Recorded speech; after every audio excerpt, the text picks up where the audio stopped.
smaller like booktube channels have been doing reading sprints. And like my friend Emma, she's Perfect Paperbacks. She started doing them. My friend Katie does them. Like a lot of. I know. I watch a million. Hello, everyone. We're just yapping. We are a lot of people reading. A lot of people do reading sprints. A lot of people do writing sprints. A lot of people do just reading. We all talked at once. A lot of people do writing sprints. Oh shit! Somebody had reading. Oh my god! It was me. It was me. I was like, what is happening? I was like, what is all the feedback? I had it open so I could get the link to send it to my Discord servers. Oh. I'm running on one brain cell today. It's okay. It's funny. It's fine. I blame the end of the school semester for me. Hello, Francis. Oh, I have to switch to the comments. Hi, Francis. We love you, Francis. We're having a reading date later, and I'm very excited about it. We're having a reading date? Mm-hmm. Who's paying? Naomi's over there, like, doing photography. Naomi's having a whole photo shoot. She's in her own world. Put her outside. She's in her own world. I'm trying to get back into my stories. So was that the final decision in pre-shows that I'm reading Pachinko and not getting further ahead in all of our other buddy reads? Probably. I think it was. As much as I really want more smut. That's what I'm going to do. I'm going to do one book for the first 30 minutes and then another one for the second. Notice how I'm like caressing the smut. And we can always do a third sprint. Do a third sprint and I'll get ahead in Opal and Nev. Right. Where are you? As long as we want. We can just keep going. I bought chocolate and a face mask. I'm ready for... Yes! I finished this week's reading, so I'm at the end of, like, whatever the next... It's part 2. We ended part 2 for the beginning of part 2. Okay. Hi, Francis. Yeah. It's definitely really hard to stop, though, there, because, like... Oh! I feel like I'll read this really fast. I didn't realize... Am I dumb? Was I the only person who didn't realize it's an interview format? Maybe. Yes. You know, I read a review that somebody was like, oh, I really liked this book. It was really well written. It was blah, blah, blah, blah. The themes, everything was great. She's like, I just really didn't like the format. Okay, but like, I don't know. It just seemed weird to me. I was like, I bet you liked Daisy Jones and the Six, you pain in the ass person. Exactly. And you're like, oh, well, I just don't like it when this person does it. Right. It is very, it's a page turner for sure. Oh, yeah. You're going to find it part where I met Virgil. Love him. I'm excited because this is, speaking of Detroit, this is there too. I'm ready to know where things are. Exactly. That's my favorite thing whenever I read books and it's set in Michigan, especially Southeast Michigan, and I can be like, I know where that is. Right. It makes it like when I mentioned this before when I read American Street by Evie Zawai. Hi, Sammy. And it's literally 15 minutes from my house. I Google Maps it, and I was like, I love that. It made the whole reading experience. So the hard thing about where we end in this week's reading for Opal and Nev is that, you know, like the big event that they keep talking about with the girl's dad. That's kind of like we end like around that happening, and then I'm guessing the rest of the book is kind of like the fallout of that. So you end at this like really climactic moment, and it's like I just need to know what happens. Like, I can't, like, I now have to wait like a week, and it's so hard. You know what?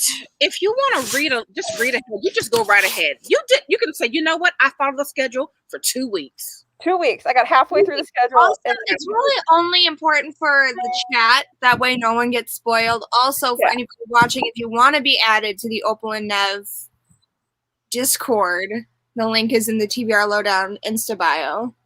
I should probably put them down below in the description, but I didn't. We're alone.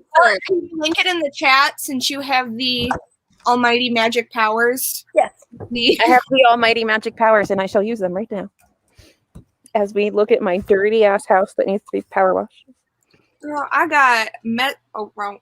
It's inverted. Oh my god, messy ass room back there, and my squishmallow. It could be worse. Okay. This is the Opal and Nev. If anyone who's reading Opal and Nev missed the conversation between Donnie Walton and Taylor Jenkins Reid, I highly recommend watching the replay because it was a fantastic conversation. You can also find that link to that replay in our Insta bio. It was really good. Hi, Kay. Oh, I'm so happy you're here. I watch it after I read the book. Yeah, it was so good. I didn't spoil anything, which is nice. I understand, but I just feel like for the experience, I guess if I watch it, I kind of want to know. I hear you. All right. There are all the Discords. Not that I think anybody's in the Octopus Man is our bonus read of the month. I really wish there was I didn't check my library. I didn't check my library. Mine did not have it. None of my 4 library systems had it, so that's saying something. I may have checked my library. I just can't remember. I don't even think the New York Public Library had it. And that's saying something. Alyssa, what is your beverage? The can looks it's my canned gin and tonic, like the classy lady that I am. I'm just sitting in my raggedy chair drinking a canned gin and tonic. You know what? Down here. The epitome of relaxation. I just had my iced coffee and I was really lightheaded and I don't know why. I kept turning around in the kitchen while I was making my coffee. I'm like, ooh. So now I'm also chugging water and coffee simultaneously because apparently I'm just letting myself be dehydrated. Well, you can't do that. And also you need to watch it with your new medication. I think I'm getting bad Wi-Fi out here. I don't know. You only froze a little bit. My Wi-Fi thing is right inside. It's right there, the router. But so super quick. That's where I usually sit. It's not far. You got a little balcony? Yeah. Ooh. Yeah, so if you would like a tour, I have a balcony. I need to fix the fire pit, and that's my day. I love it. And that's the little shed I want to turn into a lady shed, a little. I've just got neighbors. I have them too somewhere. Well, I'm on a corner, so I don't have that many neighbors. They're there, but I don't see them on 3/4 of my house. Yeah, I don't want neighbors when we buy a house. I want less neighbors. I have a garden. That's what I envision. I have a neighbor on that side and across the street because I just live on a regular street where it's just 2 lines of houses. Yeah. But my one neighbor that lives at the window over there that house has been empty for years, so it's no one's there. So I was driving to PT this morning and I realized how weird my town is. When I went down this one road I haven't been down in a while that cuts across so I can get there a little faster, and it was on one side of the street is literally giant McMansions, and on the other side of the street is this really dilapidated mobile home. Not even just nice mobile homes, dilapidated mobile home community. Right. How do I live in this weird ass town where you have one side of it's there just is one strange street that's 2 streets over from mine where there are super nice houses, and I'm those don't fit here. Why are these houses here? These look like they belong in this is gonna mean absolutely nothing but Beverly Hills or Birmingham. Yeah. These are not Ferndale level homes. Right. But Jesus is walking the dogs back there. Jesus is walking the dogs. You can't see them. They're hidden in the trees, but they're back there. They're walking. The children.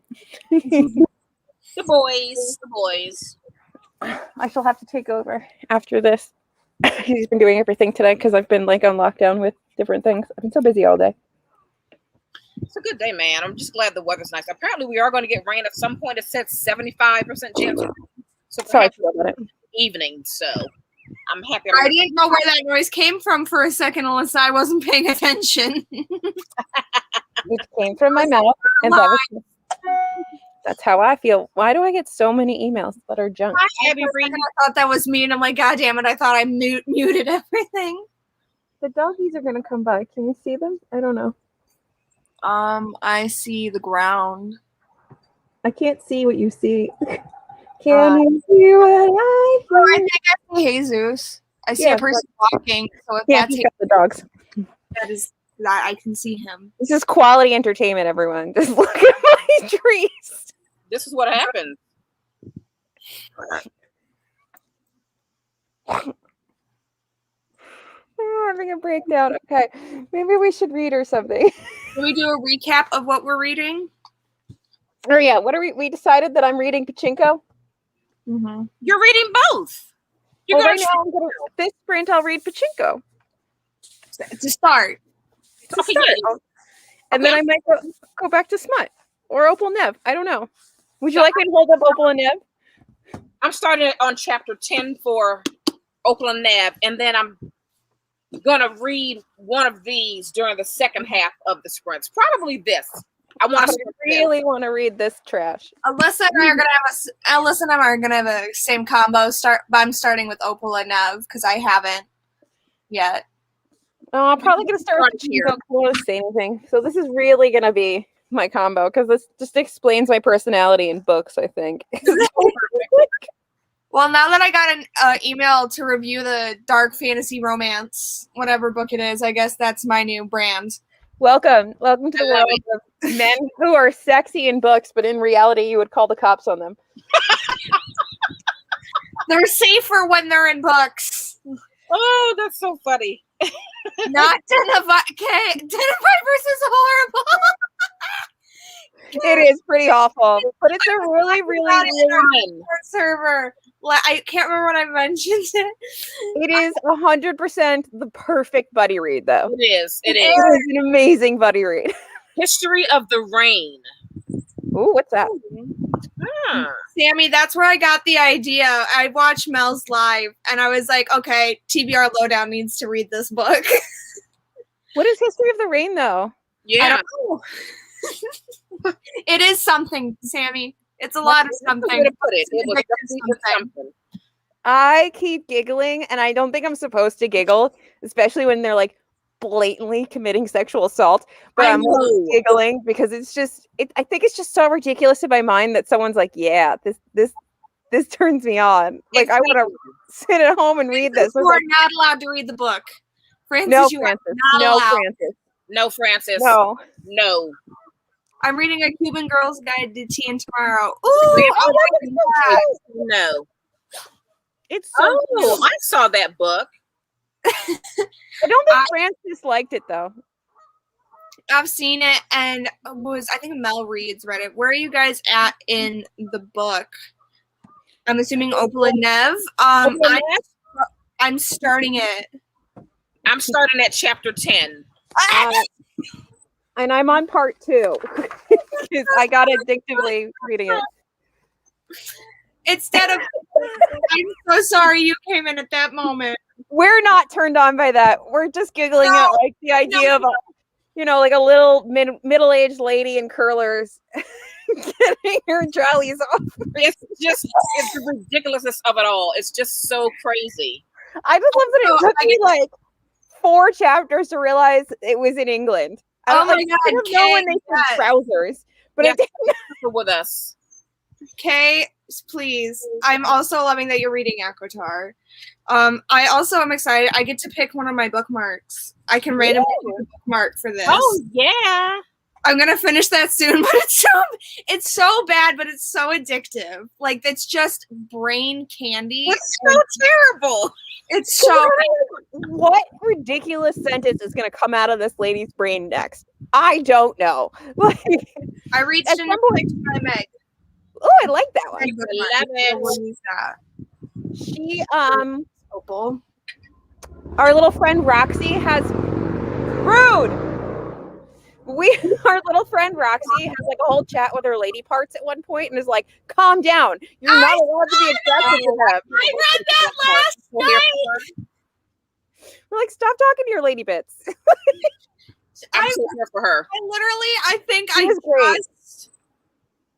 Where is it? Oh my god. Hey. Oh, it was literally. Hey Jenny! Oh, I love you. She's so sweet. She runs my one Discord server. She's so sweet. I know. I just passed that page. She's really yelling at her vagina, and it's just hilarious. It's a whole thing. And I love that Roxy's like kind of a petulant child. But she's also apparently this like badass sexual being. But she also is a child who's like smashing rooms and cutting up people's clothes and just like a giant baby. What you gonna do? What do you do when you get situation to a den of vipers? I don't know. I'm gonna love it. Just love all the terrible parts of it. Just love it all. I'm so here for it. My favorite thing is I told my mom, like, yeah, we're buddy reading this book. It's kind of dark. And she's like, what do you mean? And I'm like, I don't want to tell you that much. Wait till the ending. You said she's doing what? She may or may not have a conversation with her chief at one point. Sometimes you gotta make your lady parts get in line. You know, page 100 or something, but their gang was taken out by a random girl from a bar. You know what? I love that part though. I'm like, you know what? I don't care how realistic it is. I'm living for it. There's nothing realistic about this. It's the perfect book to buddy read because it's just so fun, insane.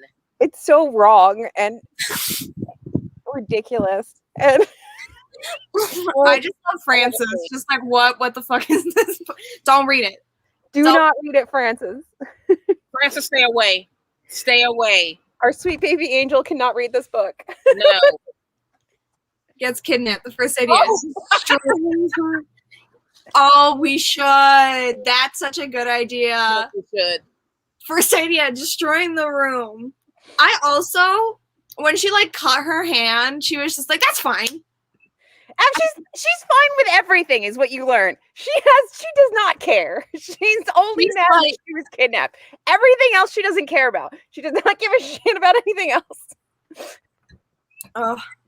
I just want her to be the queen of the vipers. That's what I want. As soon as I met her, I was like, I want her to take over. I want her to be the bad viper. I want like 4 men on leashes, and I want her to be the queen of the vipers. Yes. See, this takes me back because this was like when I was in middle school, and I don't know where you're going, and I'm terrified. There was Jenny, it's Den of Vipers. This makes me think back when I was in middle school, and the big thing on Wattpad at the time, the fan fiction craze was my parents sold me to One Direction, and there was some kinky. It's very similar to this, except instead of the Vipers, it's One Direction. Oh, that is sick. Wait, isn't One Direction like 4 people? I'm old. Isn't it like 4 people? It's 5? Ah, okay. Well, it was 5, and then Zane left middle school. I never read it, but I had friends who read like that kind of fan fiction. Oh, that's so funny. So like, it's like where's the story going? One Direction or like another popular band, and you're supposed to do whatever they want. It's basically this. Oh wow! But instead of okay, I did not read that kind of stuff in middle school, and my first smutty book was Lady Chatterley's Lover, and I was like 22. That sounds very British. You've never heard of Lady Chatterley's Lover? I have not. It's D.H. Lawrence. It's like the original smutty book. Then I must read it then. It is the classic smut. The classic smut. I must read it. I remember that time in the fandom. I do. It's a sad time too. I'm sorry to bring up the breakup. The fan art for... Where's my phone? I need to know what it looks like. Oh, that's funny. This is an impromptu Den of Vipers chat. It is. I'm so sorry. We'll read. I promise. So funny. What? Because it's the best group read ever. It is. It's really. It is amazingly bad and needs. I feel like Objectively, it's like a 1-star read. Subjectively, it's like a 10-star read because I'm having such a fun time. Exactly. I mean, you're giggling over here reading middle grade. Atonement was your first story book.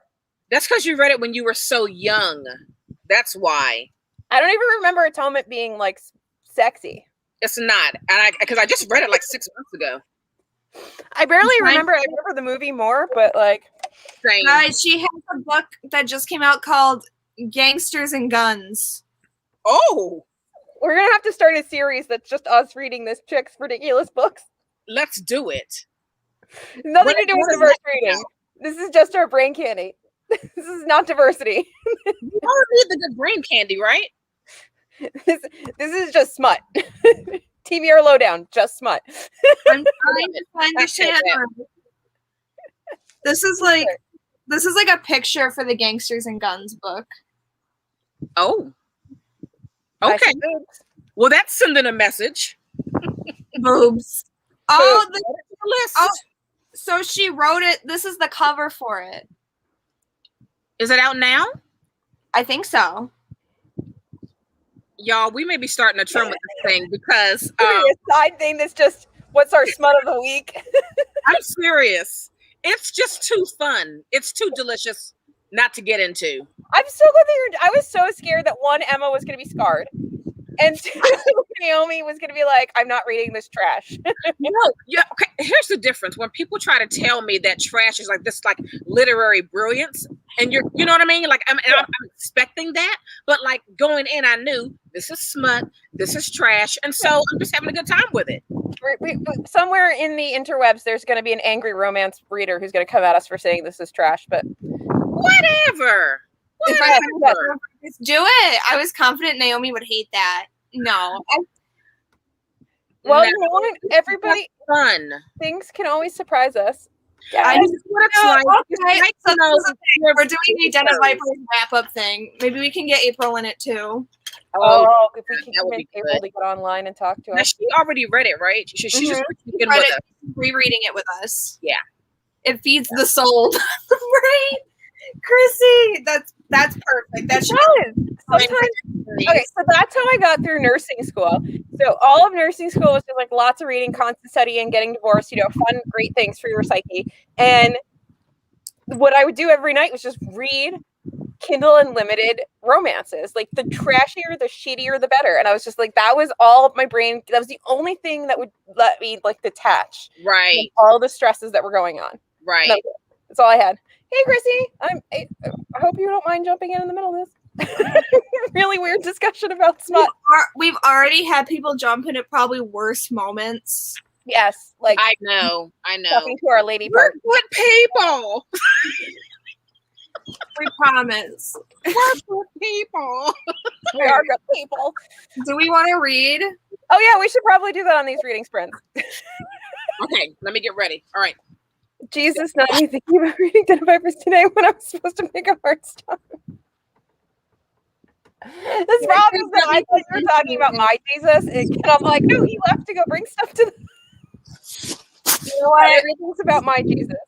Oh, I bet it did, Chrissy. Ugh. I wrote fanfiction when I was like 12. Oh, Emma, we need that. Are you serious? Nothing scary.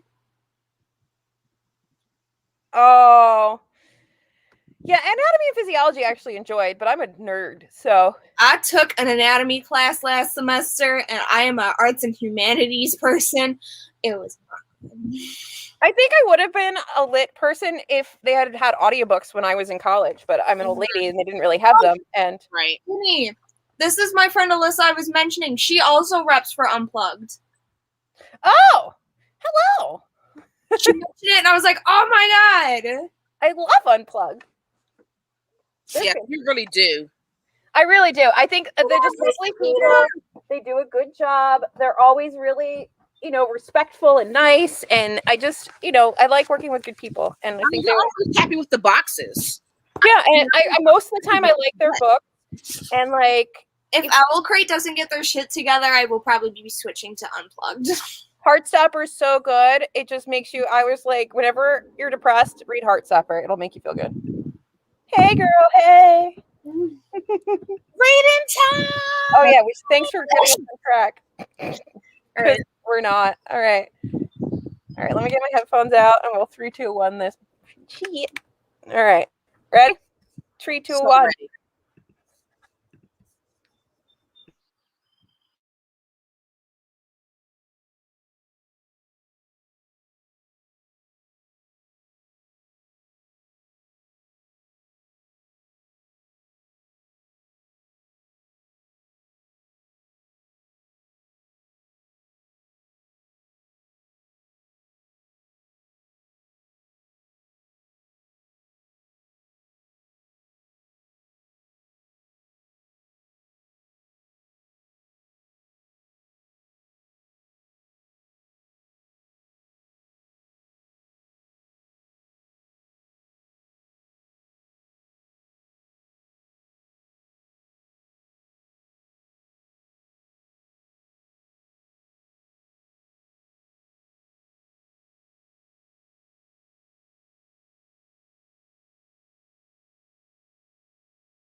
Hello. What do we do?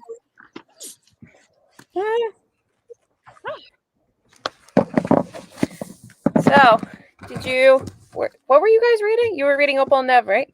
Yeah. So good. It is really good. I just got to chapter 4. I just need to finish like this page. I just got to chapter 13. Every time they mentioned a place, I Googled it. We were working. They're like downtown, like not downtown, but like they're like close to. I want to read that. Hey, I don't Sylvia. I don't know what Oh, that is. I want to read that too. I heard it was really good. Please tell me why all confusing. Yeah, that's kind of annoying, but I also wonder. Because he's a psychopath and he's gonna like set her on fire. Pick me, girl, in a room full of cycles. What? She wants all of them. Pages, 2 chapters. I did one more chapter done Vipers and I'm regretting it. Oh, I'm sorry. 40 pages. I have no idea what I read. I'm on page 42 of Opal and Nev, so 42 pages. I'm matching Chrissy. Bookly says I read 40 pages of Miss Pachinko. How is it? It's really good. And the narrator sounds like somebody who's in Little Women. Ah. And I need to figure out, that's one of the things I want to figure out, who's this narrator.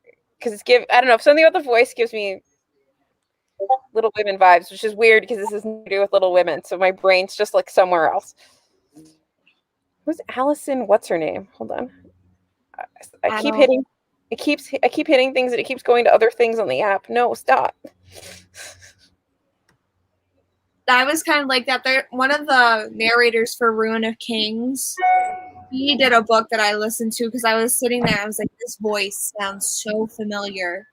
It doesn't look like she did anything, but there's just something about the voice. It sounds like, I don't know, maybe I can just hear her reading Little Women. Like,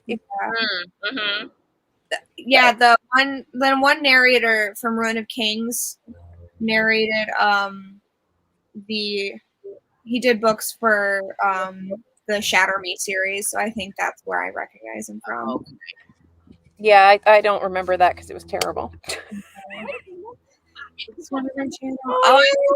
I'll subscribe when I'm done with all of this. Read 2 chapters.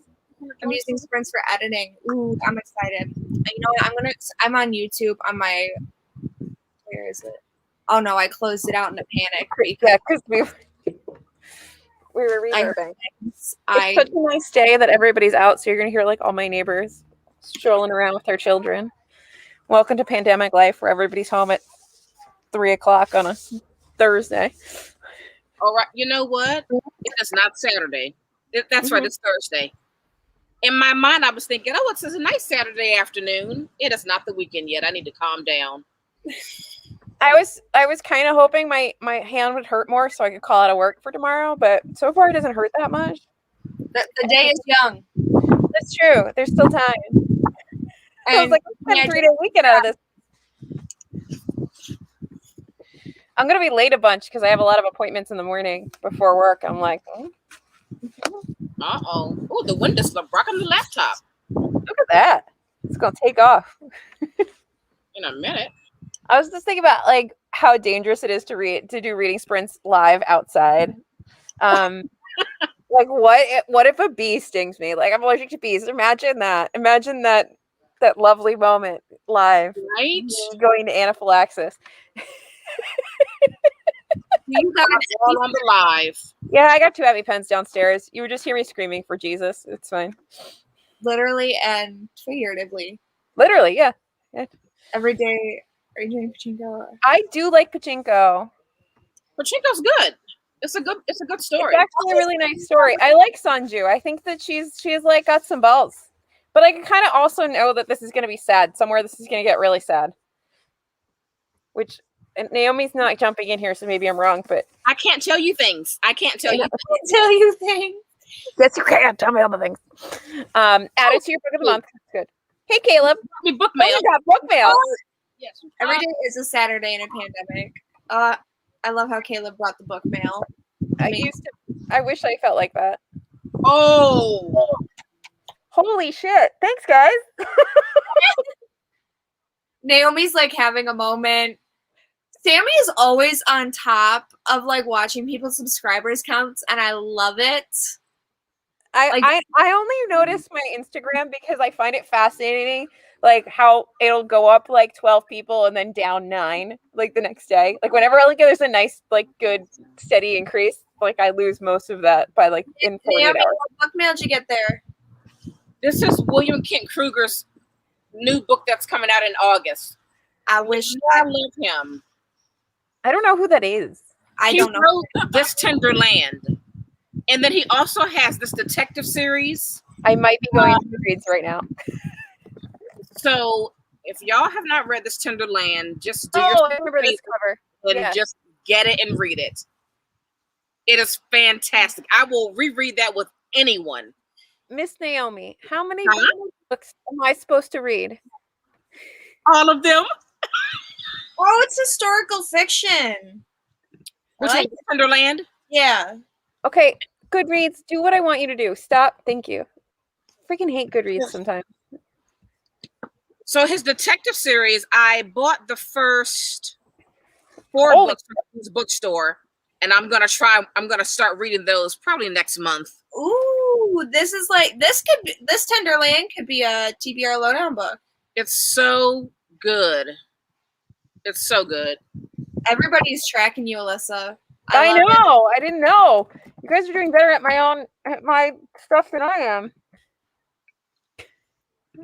This is like, oh my god, this is like a Native American. Well, I wonder if he's with a name like William Kent Kruger. I'm not too positive, but all right, journey through pages. Subscribed. did that too. I need to start watching all of her videos. All right, focusing on my life here.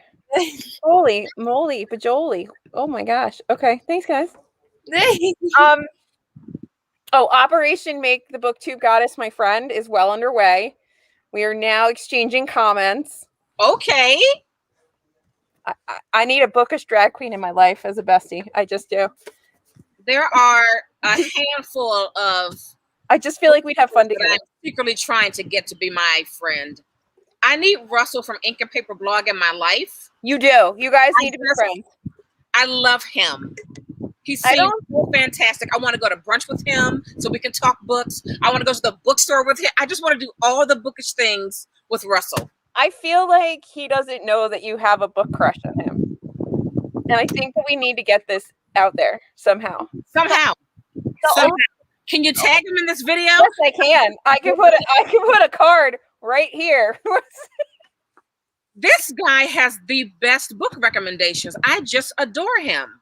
I just like anybody who's also old. So soothing. His voice is so calming. I dig him. I dig him. I think my like booktuber person I want to. Naomi, I think you're windy. You're windy. You're windy. All I hear is wind. Oh, should I plug in my things? Yes, plug in your things. Because the wind did pick up. Yeah. It tipped up a little bit and the wind picked up. Abby, I don't use it a lot because I'm just stuck in my ways with Goodreads, but Storygraph is another website that's like Goodreads, and it's still kind of like, I don't know if it's still in its like new phases where they're still figuring it out, but I know a lot of people who've switched from Goodreads to Storygraph. Although it's not like the same, it's still different. Still different, but like it's nice. There's another one that people like. I think it's like Likewise or something like that, where people. Oh, I don't do that one. Get TikTok ads for that, and they're like, "Well, do you need recommendations for a new book to read?" I'm like, "No." That app is not. That's not what you're looking for. That is not a Goodreads replacement. I don't even like Goodreads. I only reinstituted it this year so that other people can see what I'm reading more easily, because you can't see my Bookly. Because if you just saw my Bookly, you'd know everything I was doing down to like the minute. I have the Bookly app. I just feel like I'm too lazy for it. Goodreads is at my level of laziness. But also Naomi just like sent them in like a novel's worth of features. Yeah, Naomi's a beta tester for the new Goodreads. It's actually working on updating itself. And they allowed Naomi. Naomi was blessed with the ability to be a beta tester. And she sent an essay.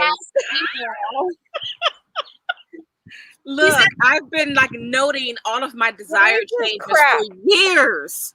I've never drafted an email so quickly before in my life. I don't have the energy. Exactly. I'm like, people like want to know what you're reading, and I'm like, I don't know. Ask me. And then I'm like, fine, I'll just do a Goodreads. I'll just if I go show back to my old ass Goodreads. Right. Wait a minute. Let me show you guys what I used before Goodreads. Like flashing the camera on accident. Emma, I'm always so amazed that you're okay having shorts on the internet.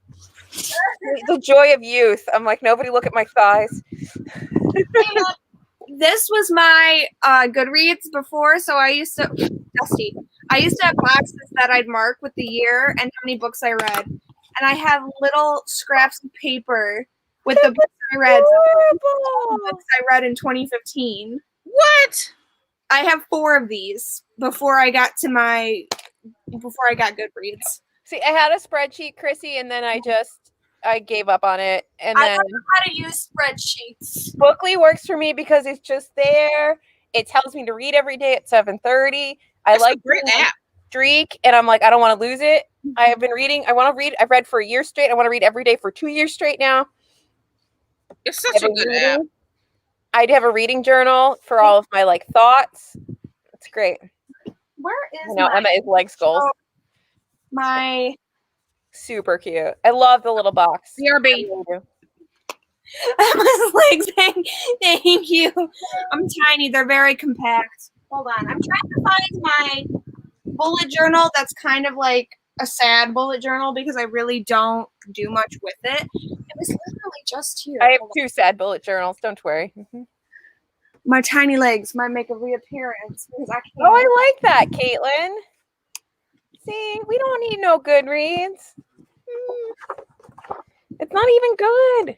I forgot I put it next to my bed. So, like, this is what I've been doing. So, like, I think March is more accurate. So I do like a little themed front page. Aww. And then I have boxes for every single day. Oh my gosh. And if it doesn't have a number, it means I didn't read, so I can shame myself at the end of the month. And then the book's read and there's stars. Oh. And so this is April. Wow, you're so dedicated. You are dedicated. I hate the inverted thing. I can't tell. I already don't know my lefts from my rights. So it's... You just send messages to your friends and they don't read the books. We just make each other read books. We make each other read books, and then we make them read. We have to make each other read them together. We can't read independently. No, we can't. That's how we ended up with 75 buddy reads this month. Exactly. The codependence is hard. It's my favorite because you know how they have on Goodreads like your pages per month? It's a lie because sometimes I carry books over, and then it counts the whole book in the new month. I never look at that number. So I get more accurate number counts for like. I just love your spreadsheets though, Miss Francis. Thank you, Kay. It's taken me a long time to like figure out how I like it, and this is kind of where it's going. So let me go to my stats, and I'll like provide a difference between the pages I actually read in March and what Goodreads says I read in March. See, Emma looks at the actual stats in Goodreads. I never look at the stats in Goodreads. I like looking at my stats on Bookly. It makes me feel. I look at my stats like on Bookly. Doing something.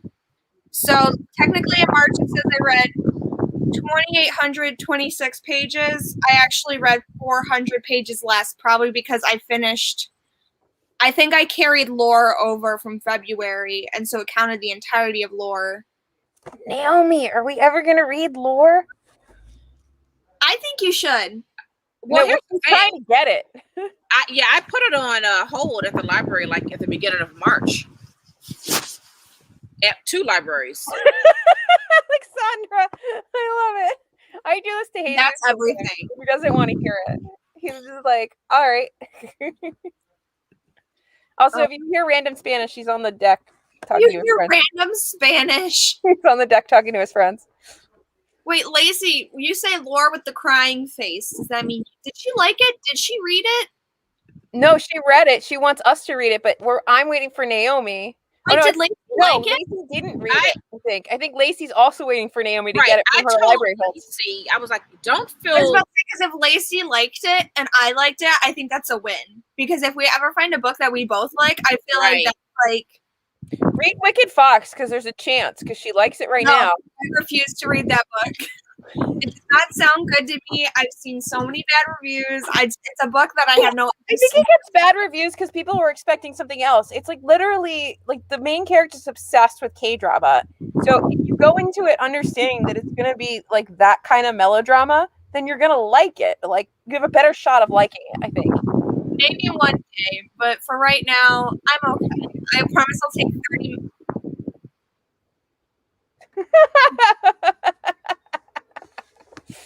Well, sometimes. So really, I like bad reviews. I'm waiting because I'll be sad if I read it without Naomi and Naomi. Sorry, did I cut it off? Well, I told Lacey, I was like, don't wait on me if you really want to read it because I don't know when the library's getting it. But I also said, now, if you read it without me, I probably won't read it. Okay, so it's really hard to finish everything by the end of the month. Lacey just needs to hold out. I thought Lore was really good. I felt the only thing I felt was the ending was a little rushed, but otherwise I enjoyed it. But I'm also not the most.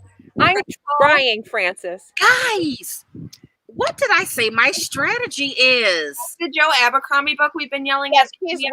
She's waiting to read Joe Abercrombie until after she gets through a whole bunch of blah blah blah blah blah blah blah. We know. Well, look, if I read the best right away, won't the other ones let me down? Wait a damn minute. I think, Alexandra, are you Olala on the Discord? Am I just thinking, wait. Emma's having a moment. I think I feel like I know. I feel like I thought this was a different person, and it's not. Because we talk a lot on Discord. So if it's. Oh, Francis. Respectfully. Oh my God, Ola! I had no idea that was not your actual name. Why is it not out in Poland yet? Undercover. I mean, undercover bookstagrammer. I'm so. P-brain. It's the one thing about Discord servers is not everybody has their like name and their thingy. Right. I feel a little dumb now, but it's okay. Being a spy. Spying on the books. What was it yesterday? I was doing my makeup and I sent to the Discord. I was like, I'm trying to make myself feel more human. And she's like, that sounds suspicious. And I'm like, you discovered it. I'm actually an alien. And she's like, I knew it. We just had a whole moment. She's. I just like that Wait, and I are both having talks with our friends, and they're all like somehow in the internet. Alexandra? I didn't know that was a nickname for it. Is it? It must be a Polish nickname. That's good. I like that though. I think it's better than like Allie or Allie. Oh, that's nice. I like it. I like it. I like it too. Now I know for the future. And so do I continue with Pachinko or do I blow past you in one of the many other buddy reads we have? I say do the Den of Vipers if you're really feeling it. I'm going to switch to, I'm going to start Exciting Times. See, I don't know. I kind of want to keep I do too, but I think I want to get back into it tonight. I feel like this is more of a nighttime read. Yeah, I feel like Den of Vipers is a fun by yourself, like laughy time. We are all aliens in there. We are doing. It's so fun. Math is hard. Math is hard. What are you doing, Lacey? Aren't you playing Animal Crossing? Where did we do math? Doesn't make any sense. But you can't even like get it through Book Depository? I'm kind of curious. But it might not. Does Book Depository ship to Poland? I mean, it seems weird that it wouldn't, but they ship to Sylvia. So I figure if they ship to Sylvia, they gotta. We need to go to Macedonia. Yes. Oh my god. Yeah, we're coming for a visit. More den of vipers. But like, okay, I could also be just really dumb. Macedonia is probably not near Poland. Hold on. I'm having no brain cells this entire near in the sense that it's closer to the eastern side of Europe than the western side of Europe. Hold on. Okay. Oh, hello, Irene. I'm sorry your math is difficult. That was Irene. Okay. Hold on. Okay, there's North Macedonia. And they're like in a line. So Poland's at the top, and then you go Slovakia, Hungary, Serbia, Kosovo, North Macedonia. There's like 1 + 1 = 2, unless you're reading 1984, and 2 + 2 = 5. It's 5. Ooh, boom! We're so smart. I'm one of the very few people who never wants to read 1984. You really should. It's actually really Emma, good. you should. It's a little. It was so good. It's a little, bro-y because it's very written by, it's old. It's got like. I've never heard a class referred to as bro-y. Because it's like it's clearly written by a white dude. Like it's clearly written by a white dude. But see, I feel like it's good. When it comes to like book depository, I don't know how the fees. Well, because when I sent Sylvia the book for her birthday, which I think are still like in transit to her. I don't know if she ever has finished getting the books I sent her for her birthday.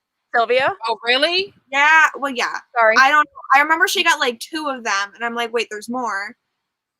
I just feel like the depository takes a really long time anyway. Yeah, they do. Especially if you're not in like America or the UK. I rarely order from them. I think I've ordered from them like twice. Do you know where I've got it the fastest is when I order through Abe or AB if we're Jack in the Books or whatever his name is. Right. Books. And I order something that happens to be from the Book Depository through that website, then it seems to come faster than when I actually order things on Book Depository. Yeah, isn't that weird? It's really freaking weird. Please go to Francis's. Please. Oh, Francis. Francis, are you going to read the Faithful and the Fallen series with us? Because we're reading that. Are you reading that? And they were trying to email me and check.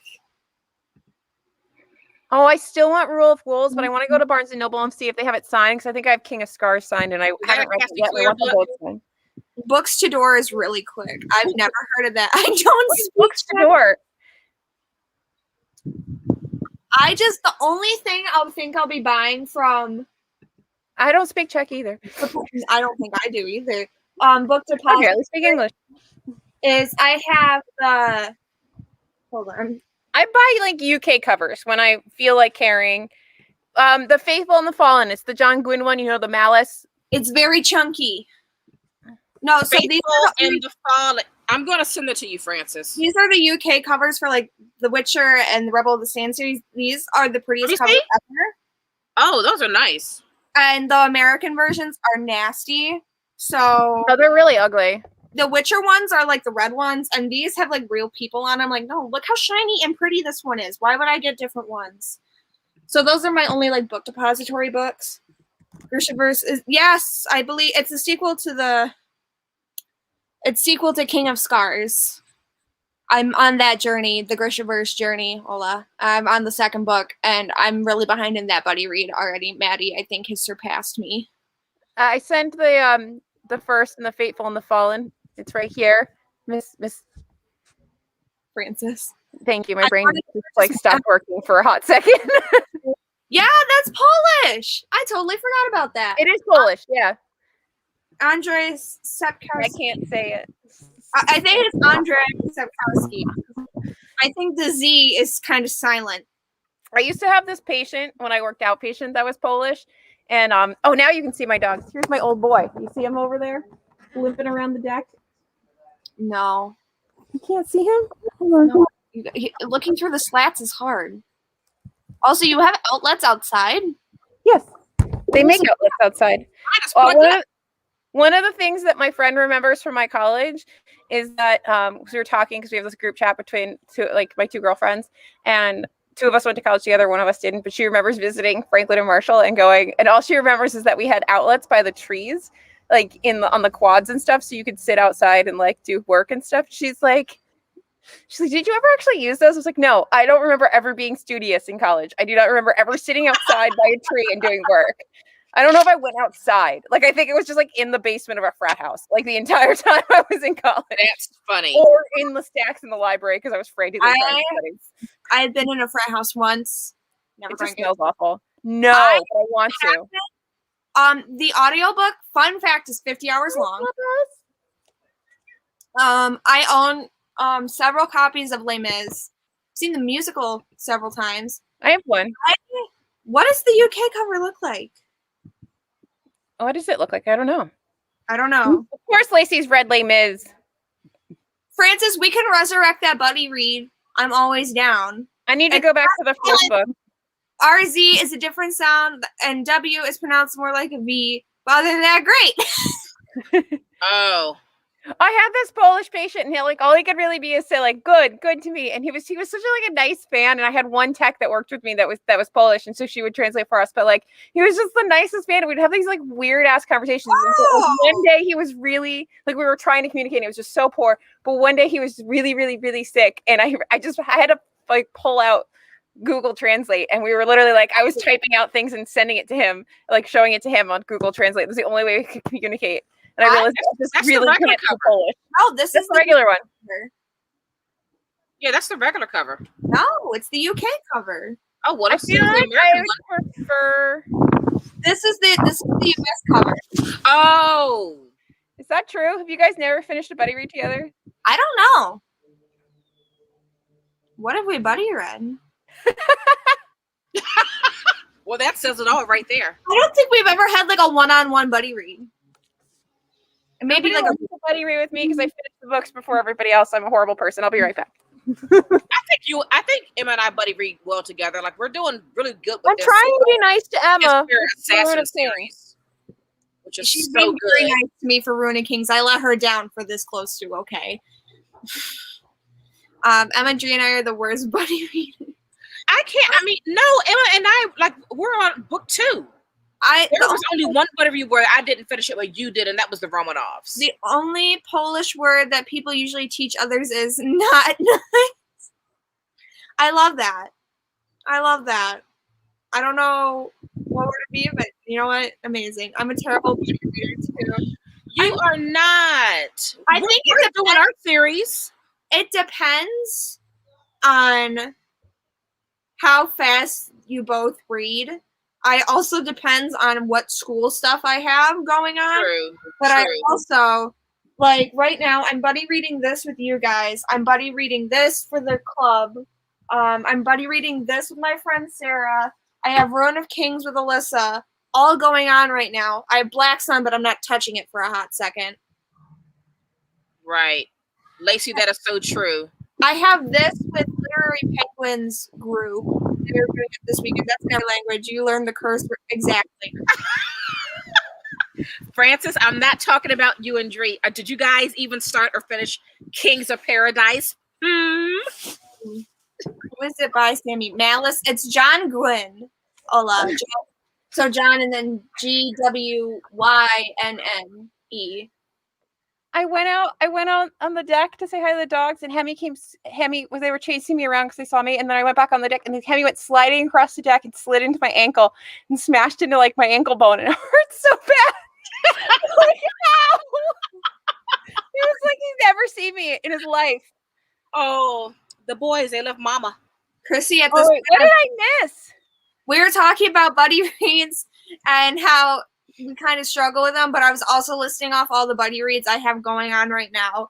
And I'm sure you're the worst buddy readers. It just depends on who you're buddy reading with. Like Naomi and I, we have a good pace together with one series. Oh, those books fell over. Oopsies.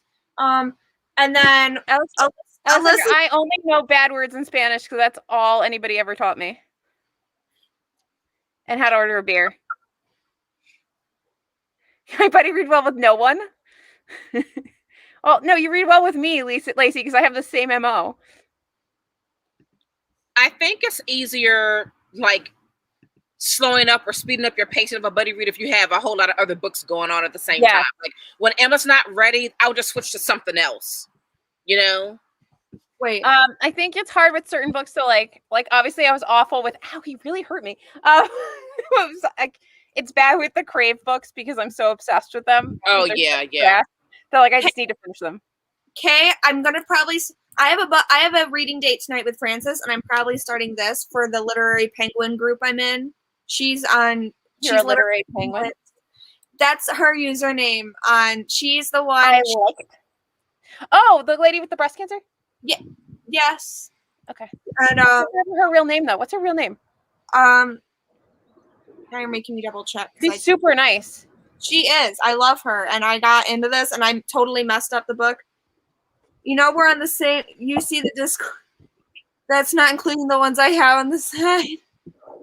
I do. I also have to buddy. I'm in our Discord. We're buddy reading the Mortal Instruments series, and we have to read the first 2 books this month. Okay. And that's fine with me because I've read them so many times. So I'm just like, I need to do that as soon as I can. Yeah, we're on the same page. I'm excited to start it. I had to get it from my library, and the cover is just stunning. It is. It does look really good. Kaylee. Her name's Kaylee. Yes, that's right. She's so nice. I have to run into me. Ah. Excuse me? Did you say words? So I had to get through my dry Triscuit. What? I love Triscuits. He's so big. Why did he have to run into me? I love Caleb in the background. I brought him a bed outside, so maybe he'll sit outside. Because Turbo will sit on the lounger outside next to, but like Hemi won't go up there. So I brought him his own bed. Now he's sitting. He'll be good now. I'll walk with him. All right, so I don't know, read a book. We could. Girl, I don't my funny reason. Are Frankie and Lacey fighting again? No, they don't seem to be fighting. Oh, I love you. Expectations nice and low. You can include me. I'm bad in the sense where I kind of overcommit, but this month I'm not letting them get me down because I made a TikTok showing all the books I need to read, minus a couple because I forgot. So I'm like, I'm going to show TikTok that I can read all these books. I'm going to channel my inner Alyssa and somehow read 20-something books in 1 month. I just have no life. See, like you go hang out with other people. I occasionally talk to my boyfriend. I'm with her. I'm also have all the college. Oh yeah, you have college too. Mm-hmm. Which, I wish I didn't have that problem because I want to. If I ever get this fixed to a point where I can actually do my real job, I'll go down again to like a more manageable. But right now, I have less slightly. Just slightly. Yeah, it's not going to have more audiobooks to listen to when you're able to at work. You know, you still read a good number of books. I can actually listen to more audiobooks when I do my regular job than I can here. Exactly. But I don't work as many hours. Like I work a lot more when I'm on the floor, and I work a lot. I get called in. Right. I'm Alyssa. I don't even have a boyfriend. Me either. Hola. 27. I have no life and still can't read 27. But audiobooks are the key to everything. And once you can listen to them at like warp speed, suddenly you're like you read like 5 books a week. Books, so like I can't listen to I'm at Ruin of Kings, I think 1.7 because I don't want to get I have it at 3 times because it's really slow the way it's recorded. We don't want one. Period. That's facts. I read less when he's home. Well, because he just likes to talk. Yes. I don't like to talk. I try to give y'all my method. He won't. He's too small and like lanky for a motorcycle. So we need to get the other method. You know, you have your couple time in the morning. You get on your talking out. Like we're talking to bed for like 2 hours before we get up and get our day going. Then we go our separate ways. Yeah. He stays in the great room. I'm wherever I am in the house, and then we come back together at night and talk more. And then and then he's got that bike hobby. Frances, you do have a life. You're out there getting your bag. Getting your bag. She has an internship, a full-time job, and a remote part-time job. I'd lose it. And Francis, if you ever get a boyfriend, you have to screen him. They require attention. Yeah, they do. Eventually, you do have to pay attention to them. Feed them, water them. They're like plants. Yes, they are. But after a case said, I'm fine with that. You have to feed them or something. I don't know how this works. Feed them, water them, talk to them, give them attention. It's like a job you get paid for. You don't get paid for it. There's no bonuses. There's no overtime. There's nothing. Mm-mm. So they can get you presents on occasion. Yeah, flowers. Nice. That's nice. We all know I'm. Emma's response is the best. Do not feel totally betrayed. That's all right. Francis isn't allowed to date until we meet them and screen them. Heavily. He's gonna have like a group interview on Zoom. Or have like a little time slot. So when it's our time to interview the person. Yeah. He's got like a scheduled block of time, and he just has to bounce from Zoom breakout room to Zoom breakout room. Yes, exactly. Then there's going to be a monitoring period where we have to monitor like their first pre-date to see if we, spot any ill behavior. Yeah, it's a whole thing. Hidden camera date. Hidden camera date. We want to see. We want to see the things you're missing because you're too like hormonal. We want to see those. Like, man, I thought that my brothers were going to be bad. Oh, I know. So this is in addition to our brothers, right? Y'all can screen him there. Oh my God! Let him join the Discord. Your lips, Caleb's lips are so blue. I know. Bro, Francis may never have a boyfriend after we get through all the layers of security. Exactly. There'll be quarterly check-ins.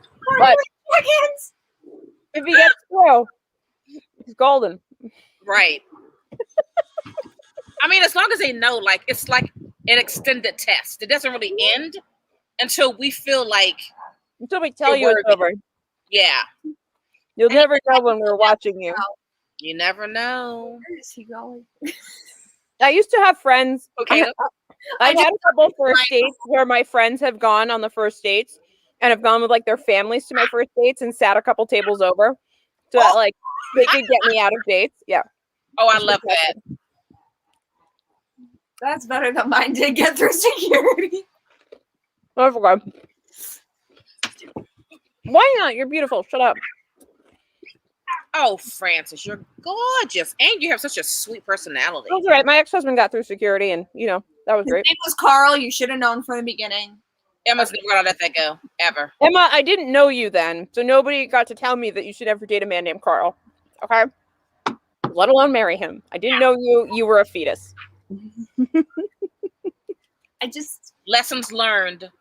I had to. And I should have just listened to my brother, but that's okay. Oh yeah, the Discord that Ginny has is all Pixie Hollow themed, and it's super cute, and it's like Tinkerbell Fairy, like those movies. It's so cute. But not like this at all. No, absolutely not. Lacey, you better not let Aaliyah see that. I'm not getting in the middle of that one.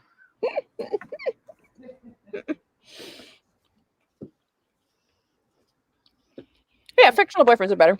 This is pretty good. Tell Leah. Leah's at work right now. Oh, that's right. She is at work. I was trying to figure out where she was. And I remember that people. Oh, that's right. I keep forgetting it's a work day. It's not the weekend. Get it together, lady. Aaliyah is. I like when they say that this is one carb and no sugar. Yeah, that's before I digest it. Thank you for lying to me, label. Wow. Oh, Lacey, I cannot with you. I hope she sees this. You did a fucking job.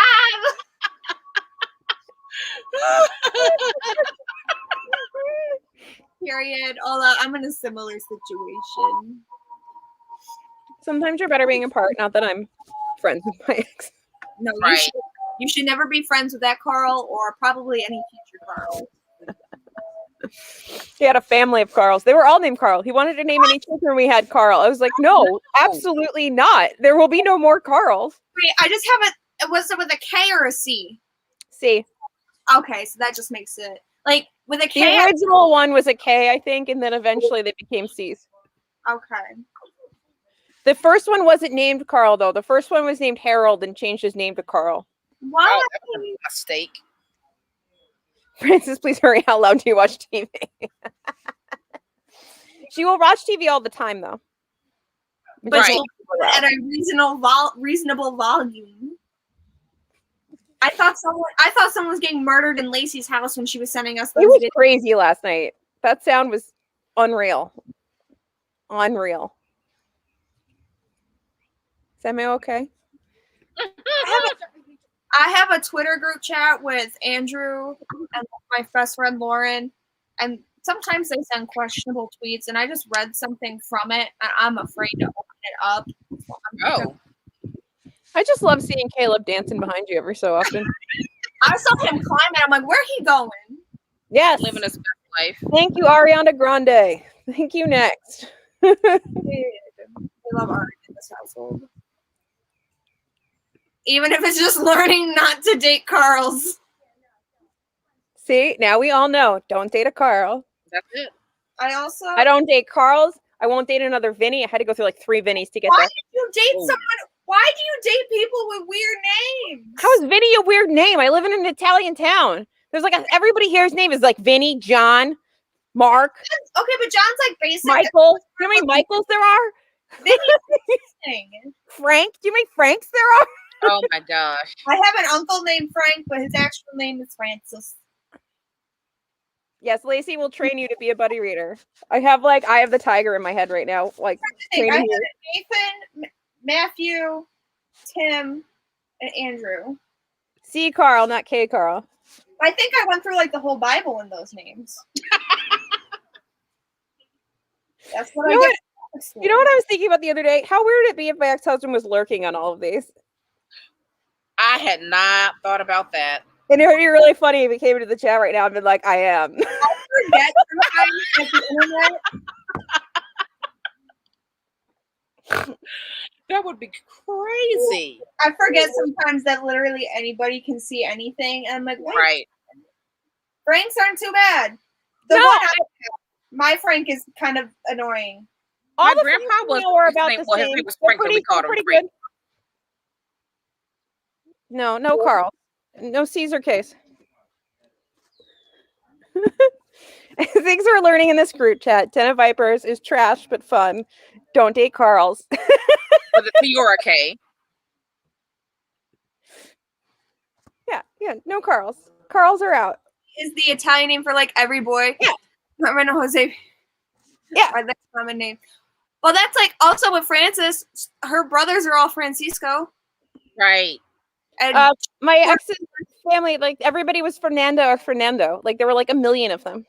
I don't think we have any duplicates in my family. It's a lot of reusing names for middle names. I think Patrick is probably one of the most popular. My mom always tells me that my grandma wanted to name like one of my uncles like Sean or something. He's like, we're not doing that. That's stupid. And they named him Brian or something. I'm like, They named him Brian. Something else. don't talk about that. So everybody's named Francis. Everybody's Francisco. There's Oh, you guys can have a moment. We'll pause for the Puerto Rican moment. I love that. I love that. I feel like I was supposed to have been born something Latin and I just came out white. Because I seem to go that way. I'd like it as I want to be. Yeah, I know, right? Vinny is the one Italian character in a movie or book and the author doesn't know Jose and Juan. It's like your quintessential Italian American specifically name. Jose's and Juans. Patrick is probably the most popular. Well, also, my mom said that if I were a boy, she would name me Patrick Daniel or Daniel Patrick. And I looked at her like, Mom, I already have a cousin named Daniel who is well over 10 years older than me. Why would you do that? Why would you? Well, he may not be I think he may be like 10 or just slightly under 10 years older than me. I'm like, why would you have Marco? Yeah. Name? I have a friend who's dating a guy named Marco. But he's the only one I know. I've never dated a Marco. I have not either. Too many Vinnies. And John's and Chris's. I just find it interesting that there were multiple Vinnies. Yeah, it took me a while to realize Vinny's were not where it was at. Oh, that's funny. That is really What was funny. my landscaper for a while, which was kind of nice. Like he owned the landscaping company. It was kind of nice. That That's gives a me good perk. That's a that good makes perk. like Desperate Housewives, Gabby and her teenage landscaper. Right. He was my age. That's good. You didn't commit like a felony. Marco with a K. That's interesting. That's something to put on your to-do list. Mm-hmm. No, I'll stick with Jesus. We're good with Jesus. He's all right. I'm good with Lawrence. Lawrence. Is that the Lawrence. The man's name is Lawrence, but he goes by Larry. I Lawrence never knew Oliver. his name. You realize that he was always just a man. I know. I mean, I call him Big G in real life because Wait, he's a big giant. Oh, That's so. I call him that for short. That makes me feel better. So when I come to visit and he takes me on my first motorcycle ride, I won't. If I hold on tight, I'm not going anywhere. You're not going anywhere. I'm not going anywhere. He is solid. The problem is if I let go, I might fly off the back of that like we're on some sort of twisty whirl thing.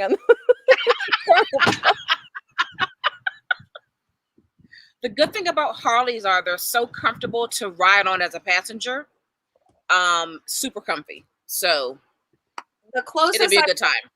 Is on a moped. My friend's moped. The man has another name.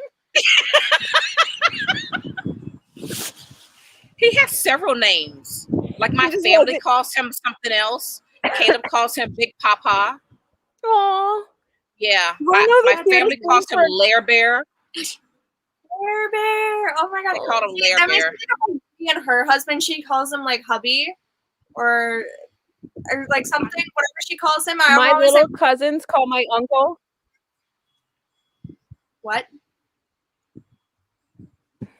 All right, you ready for what? My little cousins call my uncle, because he has a mustache, to distinguish between their grandparents. The littlest one, when she came out and started naming her grandparents, she named him Mustache Papa, which just sounds like a porn name. Like, I am Mustache Papa. I'm sorry, that is so cute. That is so adorable. I can't even.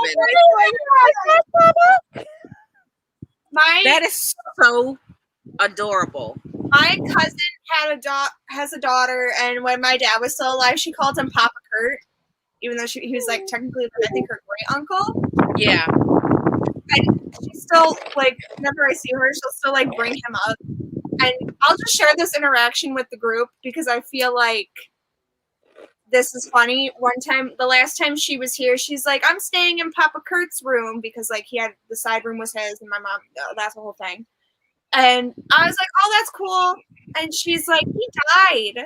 And I'm like, "I know." She's speaking about my father. Yeah. I know. And she's like, "How do you know?" And I was like, "I was there." And she's like, "Really?" And she was just so astounded that I knew that my own father was deceased. And I was wow. And I had someone on FaceTime, and they were like, "Did I just witness whatever that was?" I'm like, she's fun. She enjoys bringing him up a lot and asking if we understand that he is deceased. And I'm like, right. And I'm just like, yeah.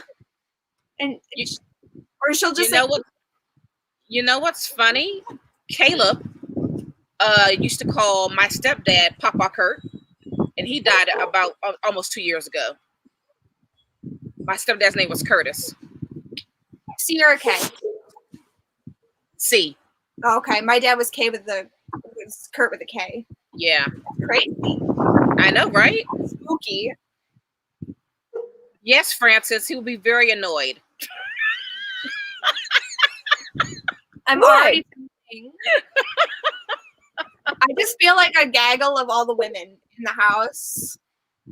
I mean, he's used to it. When my family comes over, like, he's used to it. He's used to the talkative loudness of us. To his motorcycle club and yeah. Oh, he would totally leave. He would say, "You guys need anything?" You guys good? All right. I'll see you when I get back, and then he'll be out of here. I like that she checks in. She really just to make. She's looking out for me. I get it. Okay, she forgot. Your dad's not here. It's sweet. It's sweet. It's sweet, and it's just. I look at her, and I'm the person who always makes the dead dad jokes, and it's just very interesting having it at me. I'm just like, yeah. I'm like, yeah, I know. And my mom's like, no one ever tell her he's in the cabinet. No one ever tell her. I don't want to deal with that conversation. Oh my god, I want to tell her. Oh my god, I want to tell her. I want to tell her he's in the cabinet. So bad. Well, the thing is when we had the wake, they walked over and she's like, is he going to sit up? And we're like, no. I hope not. Otherwise, we might got to call someone. Well, that would be awful. Pretty much. You could make a lot of money, though. Zombie dad? Come on. The other thing about her is she also brought like an armload of stuffed animals into the funeral home, did a once around, and then came back holding one. I was like, that's what I said. All right. Is it time to read? I'm starting this. I'm starting Exciting Times. I think I'm going to keep going with Opal and Nev. I think I'm going to read a little bit of this. Caleb, how are you? He can't hear. The girls want to know, how are you? Doing fine. He's doing fine. Good. My ankle still hurts. What hurts? Okay. Oh. What did you say hurts? What ankle? His ankle. Oh, he continues to jump off the deck. Mine hurts too, because my dog ran into me. Right me in the fence. Okay. All right. Well, you guys are here. Also gonna go grab a snack and then come back to. Oh, we weren't in the picture. Are we here to read, Francis? Did you think reading spurts were about reading? I kind of forgot a little bit, but I'm gonna go grab a snack and then come back and read. I grabbed a snack. Oh, did I? I did something. Hold on. Oh no, timer's over here. I'm missing. I have too many Google things open. Hold on. Oh, not 3 hours. We won't make it 3 hours. All right. Ready? Let's read. All right. BRB. See you later.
How did we do?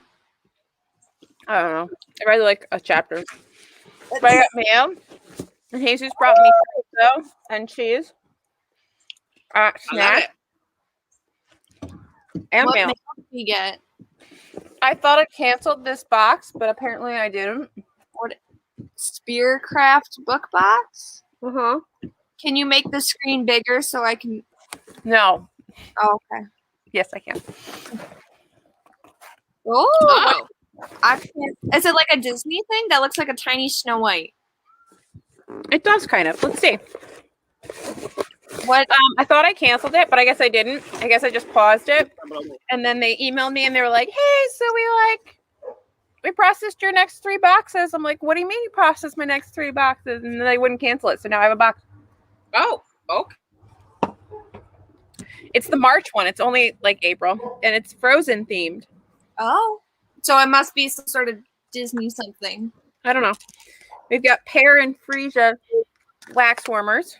Ooh. Impromptu unboxing. I love it. There's some. These should probably have not just been in there by themselves because now they're covered in the crinklies, but some like snowflake socks. Okay. That are I'm covered in on Instagram. They're all right, but I found their customer service to be a little snooty about like I didn't know that you were going to charge me for this. Whatever. Some sort of crystal necklace. That's right up your alley. It looks like some clear quartz. Ooh. Possibly selenite. I don't know. I'll read. There's some bookmarks. Someday we will be more than words in the dark. I don't know. I don't know what this is. Some hot chocolate, some hot chalky. You love a good hot chalky. Yeah. Ooh, deli hot chalky. Oh, that looks like it's like a. Is that a pen? That looks like a star print. Oh, Is got it it. Is that a pin? Is that a pin? That's a big ass pin.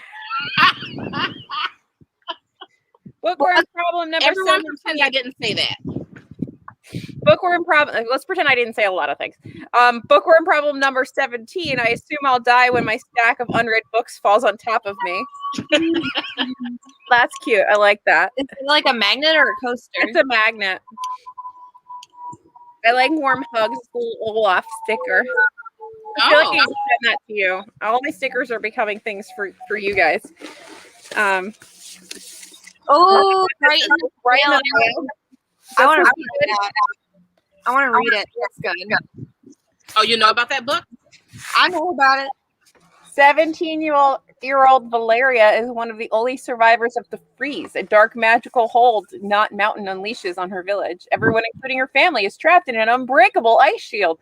Ever since she's been on the run from the Tsar, who is determined to imprison anyone who managed to escape. Valeria finds refuge in the Thieves Guild, doing odd jobs with her best friend, Alik, the only piece of home she has left. That is until he is brutally murdered. A year later, she discovers Alik is alive and being held against his will to buy his freedom. Oh, this could be Russian folklore and epic fantasy, blah, blah, blah, blah, blah, romance and magic. Ooh. Actually sounds cute. So I need it. I didn't realize it had Russian stuff in it. Yeah, you definitely need it. Oh, Emma's in. If it's Russian, she's Emma's in. I may be in the market for a new book box, so I will definitely keep my eye on them. They're not awful. It's just I found it really annoying that, like, clearly I didn't know. I thought I had canceled you. I guess I didn't cancel you. And the fact that you were like, oh, well, we're just going to charge you anyway. You get the box. Haha. I was like, well, that's not good customer service.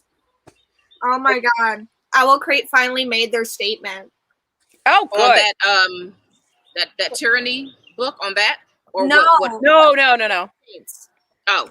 Well, and the thing is so Owl Crate. So I have this god lady.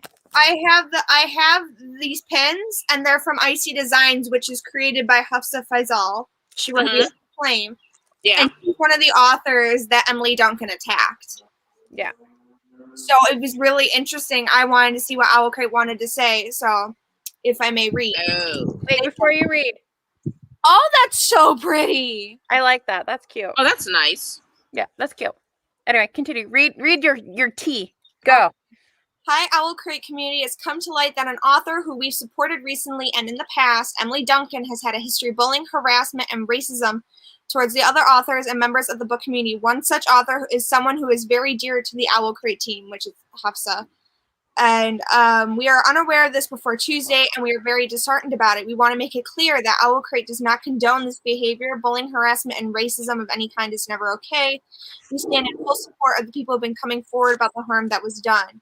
While we do always aim to feature authors, businesses who are aligned with their values, sometimes things can take us by complete surprise. We feel the need opinions, views, actions of people we've worked with do not always reflect the views of our company or team members. As a small business, it is simply not feasible for us to pull books, products whenever an author does something we disagree with, especially when a project has already been completed, which they've already done the whole box for Blessed Monsters. Yeah, because they probably had that in the works for a long time. There are also contracts in place that we need to uphold. As such, although we are no longer be actively advertising and promoting these books, we will still continue to have Blessed Monsters listed in our shop until our stock runs out. We also want to acknowledge the discussions about anti-Semitic themes in Emily's book. As we're not Jewish ourselves, we don't feel like this would be appropriate for us to speak to this. We encourage you to read with Jewish readers about this for more information before deciding if you wish to read these books. We will be reaching out to the publisher to inquire about the sensitivity read process for this series and provide feedback. Oh, that's interesting. We love and support our Jewish community, and we never knowingly include books with anti-Semitic material. While we won't be including items inspired by this series in future books, we feel it's important that people have the ability to recognize when they made a mistake, apologize, and work towards rectifying their past actions. Continued in comments. Emily has shared an apology on their social media accounts, and we hope we will see positive changes from the future. If you are someone who purchased Blessed Monsters from us and no longer wish to receive your order, please email support@owlcrate. We appreciate your feedback and concerns. We have a lot of incredible books planned for upcoming boxes and projects from authors of many different backgrounds, and look forward to sharing them with you. I like that they said that you could get out of the box. I think that that's really good. That they're not just like, oh yeah, well, okay, cool. Right. This sucks, so but sad, too bad. I also like how so sad, too bad. So many people do that. So many people do that. I know it's kind of unacceptable. I need to read that too. I've heard really good things.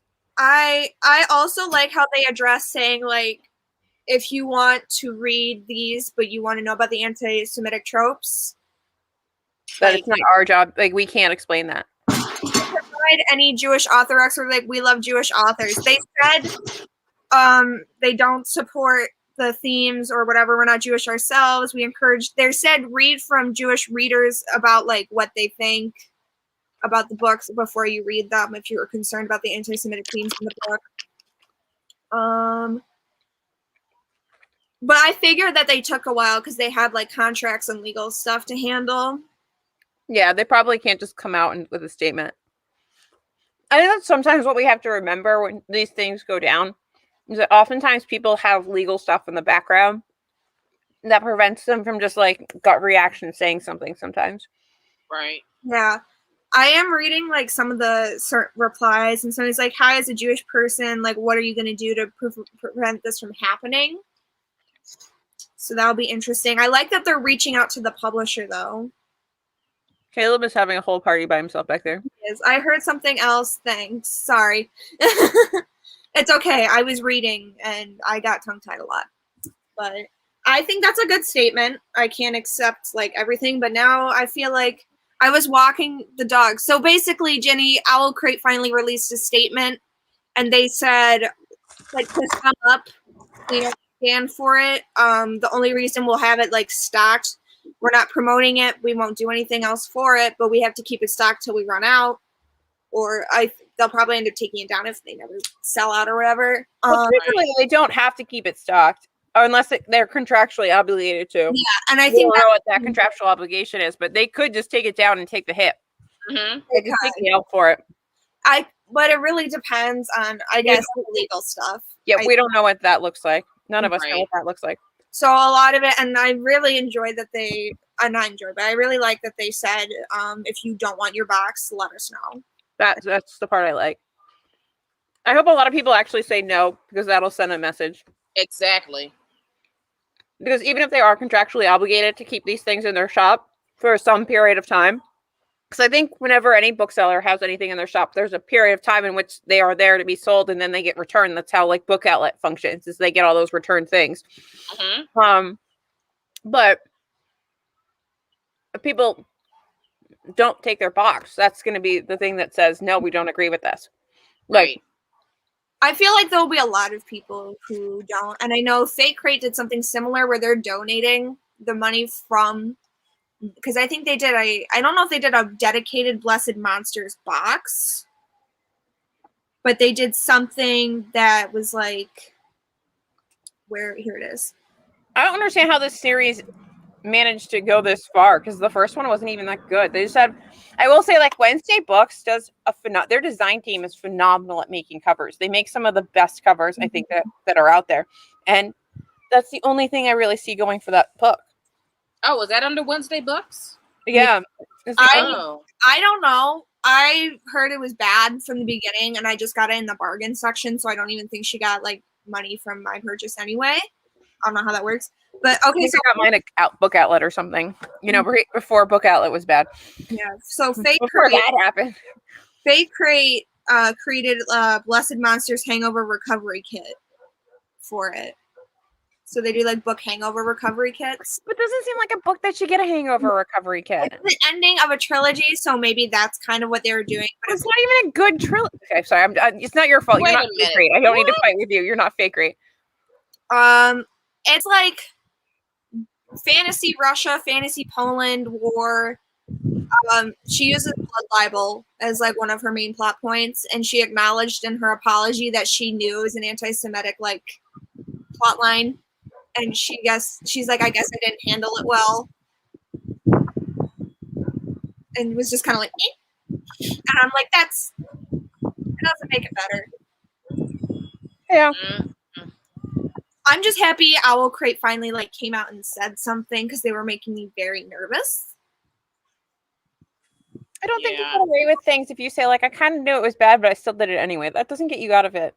No, and she like, what I feel like she should have done is said, I'm going to do this. Like, I want more of a game plan in your apology on how you're going to not rectify, because you can't undo what you've done. No, but you can make changes going forward. That's the thing I don't like about cancel culture is there's this idea that you can't change. And people should get the chance to change, but it doesn't mean you get forever. Right. Like, at some point. Yeah. I don't think anybody else will be buying them. There's some people before this happened who probably like definitely did. And I hope they decide to like not get it. Yeah. But I think Owl Crate also, them saying she's posted an apology, and we hope that she can learn and grow from her mistakes. They're not partaking in the cancel-y, culture-y kind of stuff there, which I also appreciate, but she's also like really bad. So it's just I feel like the phrase "learn and grow" doesn't have meaning anymore. I don't even know. I'm sick of hearing it. It's the canned apology phrase. Oh, they didn't say learn and grow. They said, Emily has shared an apology on their social media accounts, and we hope that we will see positive changes from them in the future. It's not Owl Crate's apology, so I'm not mad at Owl Crate. Yeah. And like they can only do so much when they have like contractual obligations, and they just because you don't want to get like sued for breach of contract. That's a whole different bucket of fish. But they brought up all the issues, but again, it's also not I'm not any of the affected parties, so I'm gonna have to talk to like people I know that are affected by it. Yeah, Christoph isn't gonna say jack shit. He's not gonna say shit. He's gonna wait for it to blow over, and that makes me mad. Also, they were talking about. I follow a person on Twitter. Their name is Raviv. I'm not sure how to say it, but they're a Jewish creator, and they were talking about. They did like a thread on the anti-Semitism in Nevernight, and how J. Christoph also like relied on blood libel kind of as a plot line. Because there's I feel like sometimes there are things like personally that I just miss. And it's just from not I didn't know what blood not knowing until I got to college. I didn't know that was a thing. which is why I find it really upsetting when someone says, like what she said, that like, oh, I knew and I did it anyway. There's lots of things that I don't know, or lots of other people don't know, because they end up being like colloquialisms, or they end up just kind of being embedded into the whatever commonplace, and they shouldn't be, but they are. And the thing you don't know that they are offensive, or you don't know that they come from something bad. Exactly. Wait, what's wrong with Jake? What's the thing with Jake? Oh, we don't have. Oh boy. I'll do a quick sum up, but Eminem reads on Bookstagram, I think is her username. Okay, not thong, but thing. It's okay. MNM, like the 3 letters, books on Bookstagram has this is kind of what her profile looks like. She has a whole like thread that's called J or Nay that kind of gives a better like full-length explanation, but basically his first book series relies heavily on like Japanese culture, and it kind of borders cultural appropriation. And then a couple years ago, he was in an interview, like, what was your process? And he's like, I had my Asian friends yell at me, I drank sake, I ate sushi, I watched anime, and it was just kind of insensitive. Yes, he is just kind of abrasive and insensitive. It is. Not as an excuse, but as a prescriptive. He is abrasive and insensitive. And he also has not spoken out about any of the Asian, like, Stop Asian Hate movement, which people are like, you're using their culture. Stand up for the people who aren't fictional, kind of thing. And then now they're talking about the anti-Semitism in Nevernight. I don't understand why people don't, like, we talked about this, I think, with Book Outlet, like, at least privately. Like, even if you don't mean it, just say it. Like, you know what I mean? Like, you can fake it. Like, you're out there in the public. Not that we want you to really fake it. We actually want you to mean it. But, right. Like, you know that it's not right. Like, you know, it's like you're not even doing a good job for your own marketing. Like, there's people. You have people. He has to have people. He has to have a publicist. He has to have something that says, you know what, you should. You wonder where these, like, sensitivity readers are. Like, who's reading these books? Read it. And it's just kind of frustrating. And it's like the thing in Nevernight was like the Adonai, first of all, Hebrew word for God, and like, or one of the names of God in Hebrew. And he's like a bloodthirsty blood magician, whatever. There's a lot of blood in Nevernight. Yeah, a lot of blood. So it kind of also goes along. I'm like, why are we making? I'm like, you could have made the name. You could have done so many things differently, but you decided to go the way. Here's the thing with Jay, and if you follow him and you like watch his stories, is that you know that he talks all the time about how he doesn't listen to his editor. So he could have very well have had somebody say, you need to change this. We don't know. None of us are privy to any of these conversations, but he could have very well had somebody say, like, don't do this. And he could have been like, screw you, it's my vision or whatever. And do we know where the intent lays? We don't know. We just know what the outcome is. And the outcome is, you know, the book and how people receive it. And I just don't understand. Like, if you were an indie author and you write a book and you are scrounging together resources to review your book, to do these things, whatever, and you offend somebody, accidentally or not, hopefully accidentally, I can almost understand it. Like, especially if you apologize and you change, but you have all these people behind you. You're a big name. You have publicists and you have people whose job it is to make this work. Why are they not doing their jobs? Everyone that has the job like that doesn't mean they're good at it. I know, but it's weird to me. Yeah. And the thing is I don't think it's not something that you learn about in like a history class. And it's a lot of like, because it's a historical thing where like Christians would say Jewish people killed Christian children and used their blood for rituals. And it's just like a long ass history of anti-Semitism, and like the fact that it's not even talked about. I didn't even know what it was. So I like got to college and took a Jewish history class. But here's a question. I don't know enough about like this whole blood libel thing, so remember that piece Mm-hmm. before I ask my question. But there is in fantasy a theme of blood magic in general as a magic trope. Mm-hmm. How much of it is just because it's a trope, and how much of it is because there is underlying meaning to that trope? Like, are we applying a meaning outside of it that the authors didn't intend? I think when it comes to the I don't know what the answers are. I don't either. I'm not Jewish. I can't fully. I'm not either. I know when with Jay Kristoff and Nevernight, the character having a Hebrew name definitely does not help. No, that seems like there's some knowledge and intent. The Vulture character in Wicked Saints, his name is Malachias, which is also a Hebrew name. It has roots in Hebrew, and they're like Jewishly coded characters. So I think it's just when you use like, what is it in Serpent and Dove? There's blood magic. Yeah. As long as you separate it from, like, you're using some, like, I don't know. Again, like, I'm not an expert, and I don't want to say something, but without. I think it's like a question of like how much are things just sort of insidious in the culture? Like how much are like racist things just sort of insidious in the culture, so that you almost don't notice it unless you're the group. Like unless you are the group that is being targeted. Right. And that's the notice thing.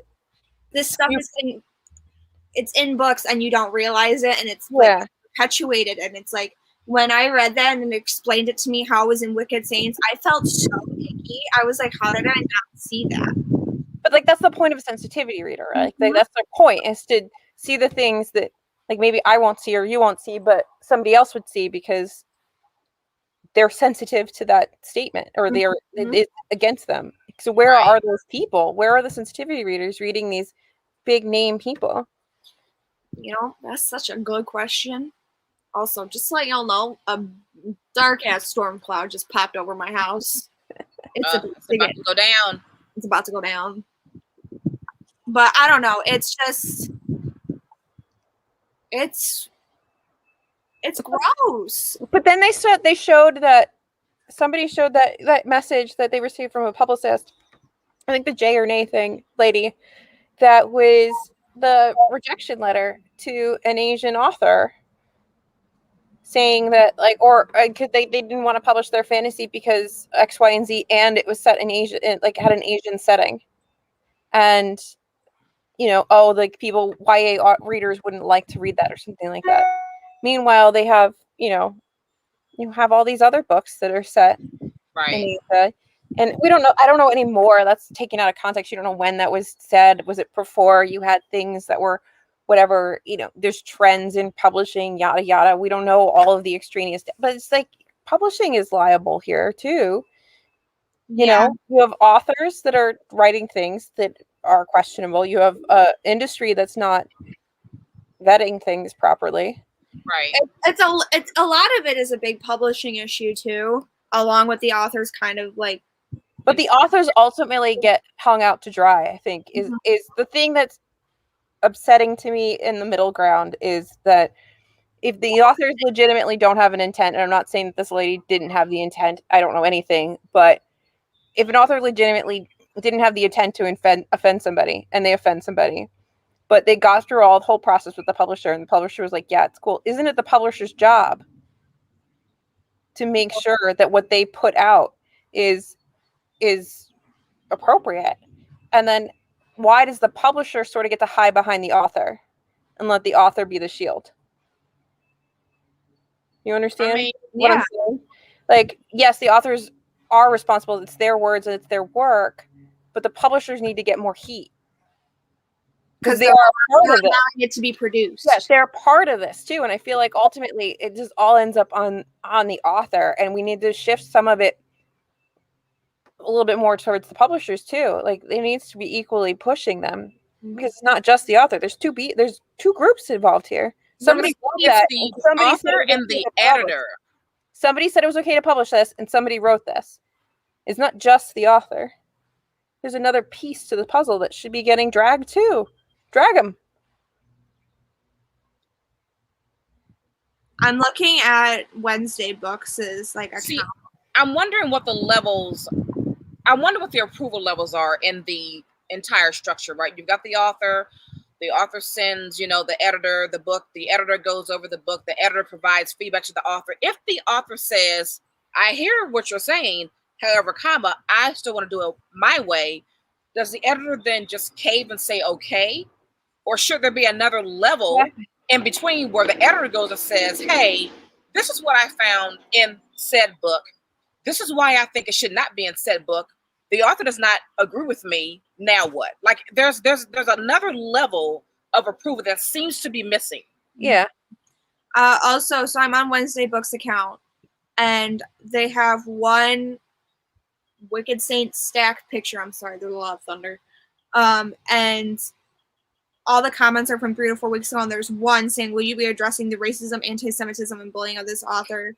with one like from 8 hours ago. Let me see if there's anything on the recent post. I was just looking for anything about this book.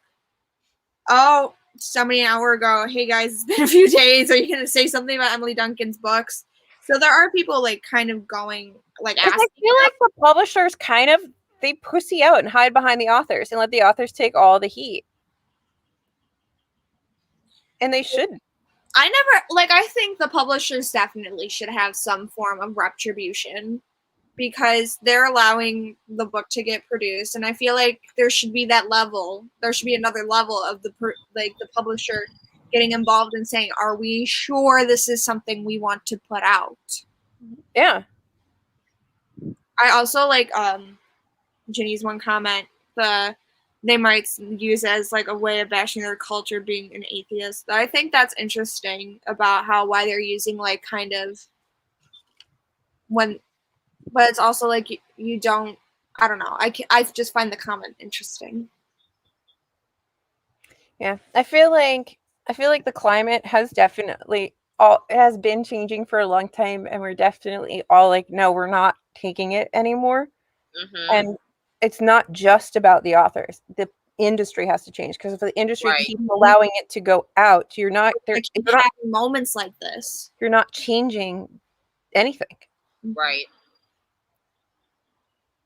Nothing's going to change if the publishing just wants to keep putting whatever out there. Oh, this guy's yellow.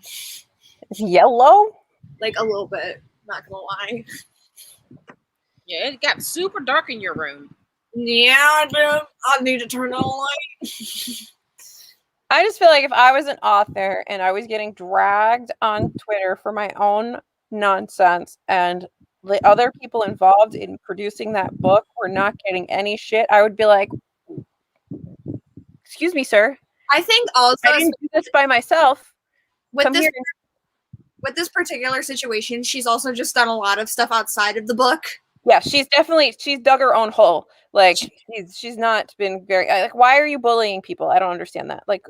Why would you bully other authors? I don't get it. A lot of them are smaller or minority authors who were unsigned. Why? What are you worried about? That someone's gonna realize your book sucks? There was something where it was she called someone ugly because their books were released on the same day. There was something. There was something sound like a nice person. You're a big name, just not your regular. Of course, everyone can believe what they want. If you're an atheist, yeah, exactly. And I feel that's why I feel religious names in books, unless it's you're writing a cheeky teen rom-com and you want to name someone Jesus if they're Hispanic. But I have a Jesus. He's down there. Jesus, but it's a normal name in lots of places. And if you use them in regular books, but when you're actively villainizing someone with a religious name or a name that has basis in a religion, right? That's kind of a little bit of a problem. You can use you can make up a name. It doesn't. There's plenty of weird ass names in fantasy. You could have made shit up for sure. I just feel a lot of it we have this conversation every few weeks. Every few weeks we have this conversation about somebody.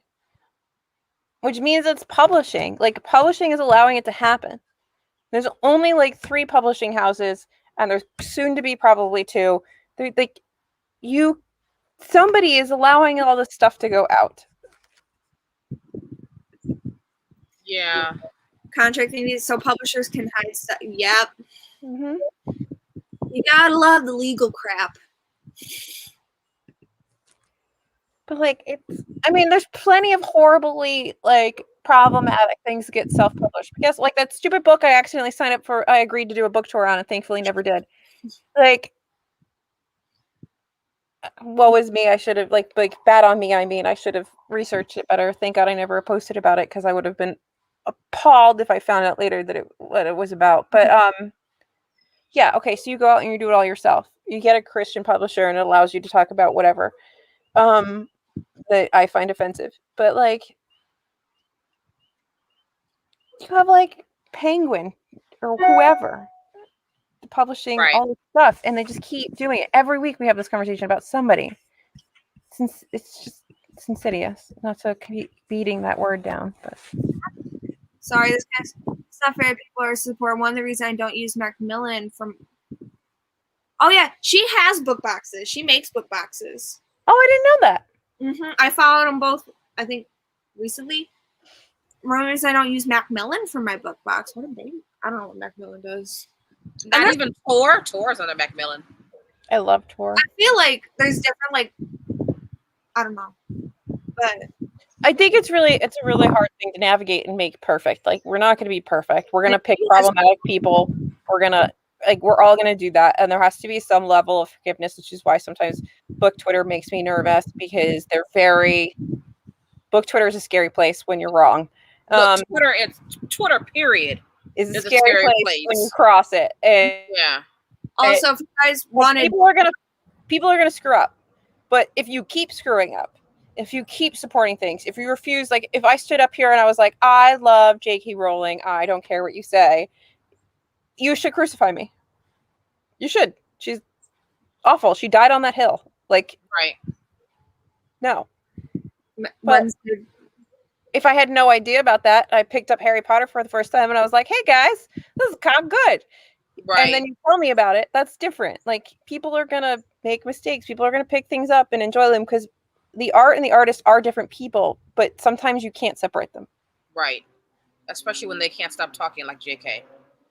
So, yeah. Macmillan. Oh, Wednesday is under Macmillan. Book Twitter is scary. Book Twitter, for me personally, I find it more exhausting because I'm trying to keep up.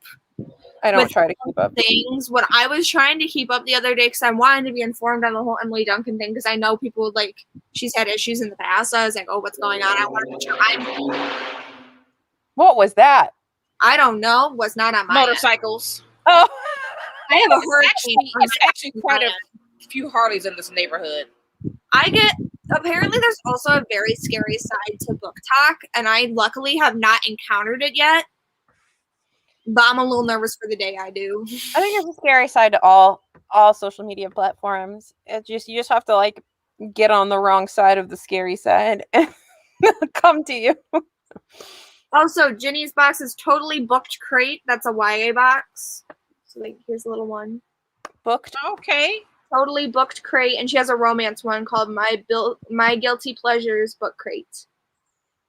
Totally booked crate looking.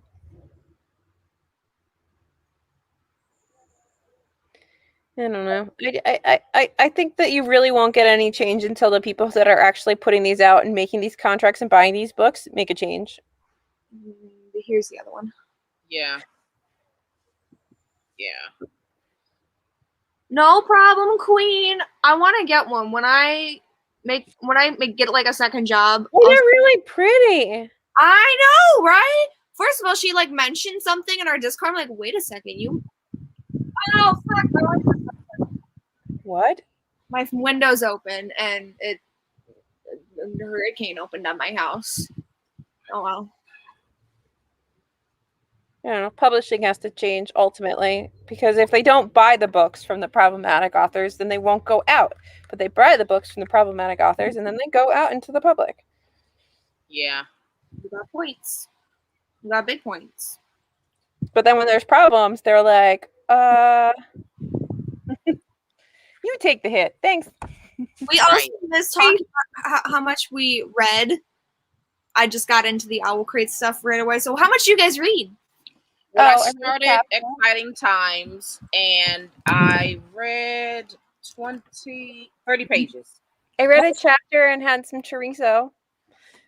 I love that for you.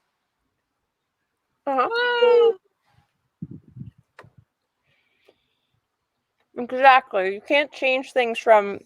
You have to change things at the bottom if you can change them. You can't... Once you try to change things in the middle, it's too hard. I mean, the author is the middle. You got to rebuild things from the bottom up. You got a shaky foundation. It's going to be wibbly wobbly at the top. Wait, how did I not know that? How did you not know what? About the book boxes. Oh. Girl, I didn't know either. She just casually mentioned something in the Discord. I was like, wait a goddamn minute. Because she's like, I think she mentioned ordering something. And I'm like, order for what? Oh, he hot. Who's that? Oh, some guy on the book box page. Oh. Thank you for making words happen. Yeah. Oh, like Man Candy Monday. Probably some people who don't look into authors and aren't on book internet. Exactly, because I always think about how many people are in like Barnes and Noble or Books a Million and they've never stepped foot on like book internet. Right. I legitimately had no idea about this book. I got an email and they were like, hey, can you join this tour? I assume somebody jumped up, like backed out of the tour. I don't really remember ever signing up for it. And I was just I quickly read a synopsis. I was like, okay, whatever. Fantasy, dark, female. Okay, whatever. Yeah, sure. I'll be on the tour. And then it's a day before, 2 days before my tour stopped. And they're like, oh, we're canceling this tour. It's for Gentle Tyranny. And I'm like, okay, cool. They're like, the book's really problematic. We're canceling the tour. I'm like, oh, well, now I want to know what this is about. And so like, I go look and I'm like, holy crap. Like, I don't agree with anything that's in this book. And I didn't think about anything. I was just like, yeah, whatever. Okay, fine. Fantasy. Like, I like fantasy. Mm-hmm. And I could have been putting out like really like being like, hey guys, buy this book that's like, you know, conversion therapy. Like, and I would have no idea because I didn't research it, which is my bad. But also the tour company didn't research that. So either you researched that, you knew that, and you thought it was fine and didn't decide to cancel until people told you that they were angry about it. Which is generally what happens. Which is probably what really happened. Or you didn't do any research and you just took a business thing. So like it's just going down the line and it's so easy to just be like, oh yeah, whatever. Okay, fine. I'll take that opportunity, whatever. Or okay, fine. Like I'll get this book. It has a pretty cover. And you could easily not know anything about anything. Right. So, but like you can't I think like I have to remember that as things get bigger that I do have to pay more attention to what I say yes to. Because I might be saying yes to something like that. Universe.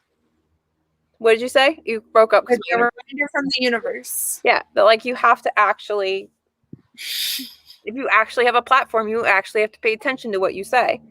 Because I almost promoted something that I would horribly disagree. I like so disagree with. Yeah. To the core of my being. And that is my bad. But also like bad on the people that are putting together this tour. Like, how do you not research the stuff? I really put it on the people putting together these tours. It's like you all have to do it. You all need a better vetting process because not all tours are about you reading and reviewing the book. Sometimes it's just to spotlight the book. Yeah, most of the tours that I do are for just spotlights, and some of them I read later. Most of the things I get because I really think that they think that I'm queer in some way. Because they pretty much only send me queer books, which is why now I think it's really funny they sent me this one. The conversion therapy book. Right. But I'm checking everything out now. You have to. And I forgot that. But it's easy to forget that. It's so easy to just be like, oh, okay, that sounds, you know. Right. They don't say always like right up front, like they're like, hey, I'm racist in this book. Exactly. It'd be nice if they said that. Ooh, books be messy. Who would ever think that books would ever be this dramatic? Right. If you could lead your synopsis with what racism you have in it or hate you have in it, that would be great. Because then I can decide what I'm going to pick up. Exactly. And I'm sure there'll still be a market for you. Unfortunately, I'm sure there'll still be a market for you. There's a market for everything, good and bad. It's just not going to be my ass. I will not be in those markets. Mm. And I don't know what to do. You said, Naomi, you said to bring the book down to you and trade it in, but I'm like, I don't even know if I want to trade it in. That's just bury it in the backyard. In these I mean, you can just burn it, When it's time for you to light a fire this winter, you can start it with that. Just toss it on in there. Exactly. Yeah, because then you wouldn't know what's problematic. Or if it's if you don't know any intricacies on religion and you come across something in a book and you didn't know it was offensive to another religion. Or I don't take religion very seriously because it isn't a serious thing to me. But I understand that people take it very seriously. Mm-hmm. Right. And that's I will miss stuff. You're very right. I will miss things because it is not a serious part of my life. It is not a major part of my life. I make a lot of jokes about me and my religious life as I was involved in the Catholic Church for a long time, and now I'm deciding to kind of step away from that, much to my mother's chagrin. She's not a fan. Not a fan. But I'm also not gonna say I didn't like my experience, but hey, if it works for you, man. Right. For you. I'm not gonna shit on you for having something that works. And I feel sometimes if they're going overboard and they're not doing their sensitivity research, including other religions. Mm-hmm. Okay, good. And also you don't know everything about another culture or religion or existence that isn't your lived experience because you haven't lived it. So that's why you need sensitivity readers. You can't say what's not offensive to a different culture. And also I know bare minimum, before I got into college, I knew literally probably nothing about other religions except they exist. I knew which ones had one God and which ones didn't. But you went to Catholic school though. You're not expecting. I know. I'm not the basic. If I went to public school, it'd be totally different. But we had a world religions class, which basically taught you that there are religions in the world. There are other religions than Christianity, and they do things. They do things. Also, what's the criteria to be a sensitivity reader? Because maybe that's too loose. Yeah. We don't know.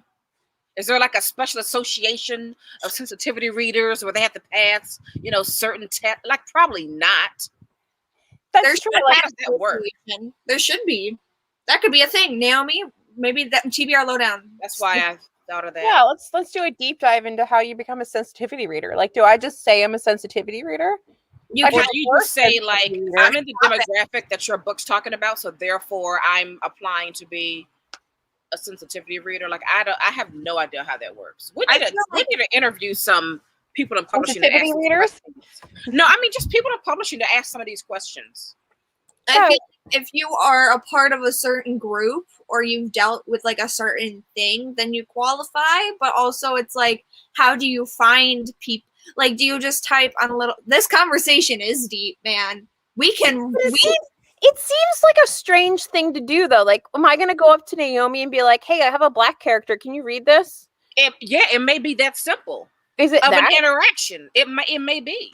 Or for me, if Alyssa, somebody asks us, "Hey, do you guys have eating disorders?" Do you want to talk? Let's talk about eating disorders. We're I've been talking about a bunch of Catholics, and I don't know if I'm being really hard on them. Can you read this, Emma? Because what I'm wondering is the author choosing the sensitivity reader? I've got gay characters in my book. My friend over here is gay. I'm just going to ask them to read it. So because now you're bringing in bias because these are people that you're friends. So how honest and objective are they going to be if there's already a relationship there. But I mean, we got to interview some people. I need to know more. It's definitely a very complex. Yeah.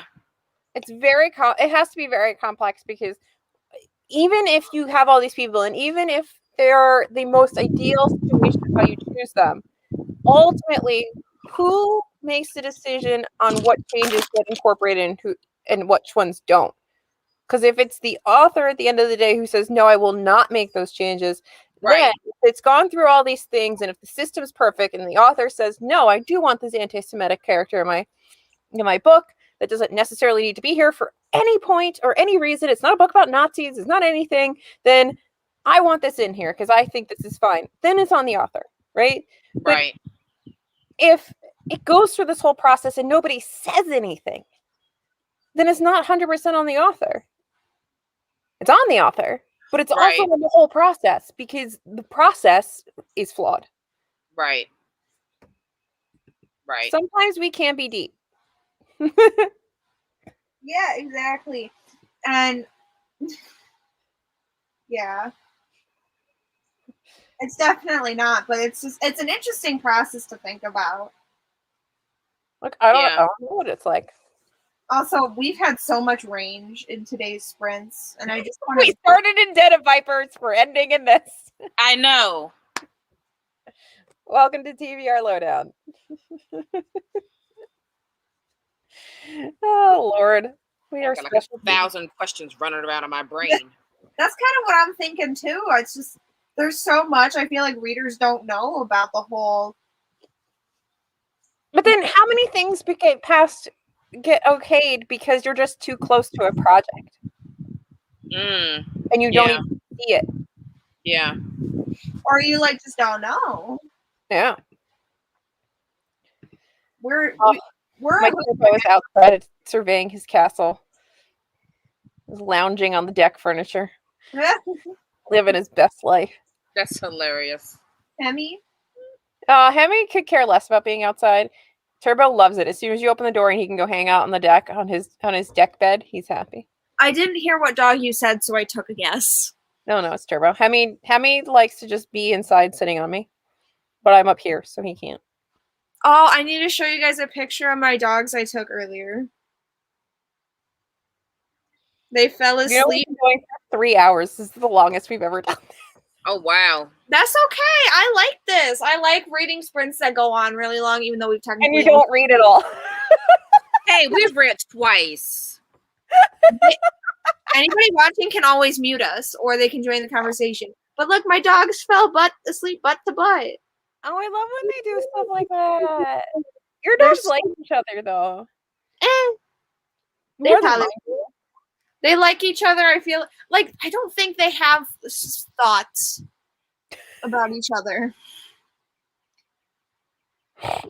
Like Foofy usually is empty head, no thoughts, not a little thought behind his little eyes. Lucy is a snitch and she has a lot of anxiety. She's very self-aware. She's a snitch. That's funny. Like if Foofy does something wrong, she'll go barking to my mom, and then when my mom goes to yell at Foofy, Lucy will run up to Foofy and start biting and barking at him. So and my mom's like, Lucy, I can handle it. I love it. But Foofy, he's in trouble though because his pills are like diuretics, and he's been relieving himself more in the home. Hey. Yes. True. You know what? It all counts. Exactly. We are soundboarding our thoughts on all the insanity that is happening in the bookish world. And you know to process it.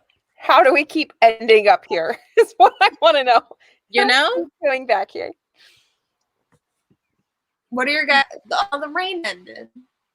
That's why I think that there's a huge piece of this is just publishing, because if we keep coming back here, it's not the same. There's a lot of authors of the same authors every time, but it's not the same author every time. Like Rory Powers has only published 2 books. She's involved. She's involved with this, and she's in there. So it's not. I don't know what she did. But she was friends and either didn't stand with this Duncan lady, and either didn't stand up or was simultaneously bullying somehow. Because it was Rory Power, Christina Lynn Herman, Emily Duncan, and then they also threw in Amy Kaufman. I feel bad. I feel like Amy Kaufman's just like, look, dude, I wrote a book with Jay Kristoff. It was successful, so we wrote a few more. I don't know what's up with her. I need to look more on Book Talk. I need to do some more Googling because I don't know how she got pulled. I could be very wrong, but I've never really seen her anywhere other than next Jay Kristoff's name on 2 books. She has written, I think, she has her own books. She does, but I've never seen her making trouble. I've never seen her like she's never come across anywhere. So she could be troublesome, and I've just missed it. She wrote the side of the sky with Spooner too. She would just be guilty by association. So I don't know what the answer is there. God, I hate the cover for the third Aurora Rising book. I do too. Yeah, I'm never reading that series. You don't need to. It's okay. Yeah. It's fine. I don't even think I have the first 2, and I don't think I bought this first one secondhand, like the same year it came out somehow. Like it was I paid full price for both of them. I can't remember how I got Aurora Burning. I got it. Don't know how. I think I'm gonna get rid of my Night though. I don't think I want to read that anymore. It just makes me mad because I actually really enjoy the books. I enjoy the whole trilogy. I get so mad. It's the same thing with like how I feel about Brandon Sanderson. And I know that it's like a whole like people don't agree with me and all that stuff, but like he's very good at what he does. Mm-hmm. But the thing is, I think the difference. I know Brandon Sanderson's apology, from what Lacey explained, it was crap. But I think he's just smart enough to not run his mouth, is what it is. I missed it. Which book? Brandon Sanderson had made like homophobic comments in the past. He's a part of the Mormon Church, so it stemmed. I personally think I was talking about this with my friend Katie, and they're saying if you have religious beliefs and you keep them out of your writing and you don't try to force it on other people. But I feel like it doesn't change his original statements that much. Or the second follow-up statement that was like, yeah, I'm kind of okay with homosexuals now, but they just shouldn't get married. That doesn't make it better. That just made it worse. Yeah. It's good on you for the small amount of growth, but it's still bad. Yeah. It's still doubling down on your initial belief or your initial statement. And I understand that like Lacey and I are in the minority, but like I don't think he's a great person. But I think if it's something that stems from a religious belief, and as long as you don't shove it or make it, why I say I think he's just smart enough to not run his mouth, because what like he did, he's against the community. You're windy. I'm sorry, not you. Oh, and I got my headphones on. Yeah, it's very windy out here. It's actually getting colder.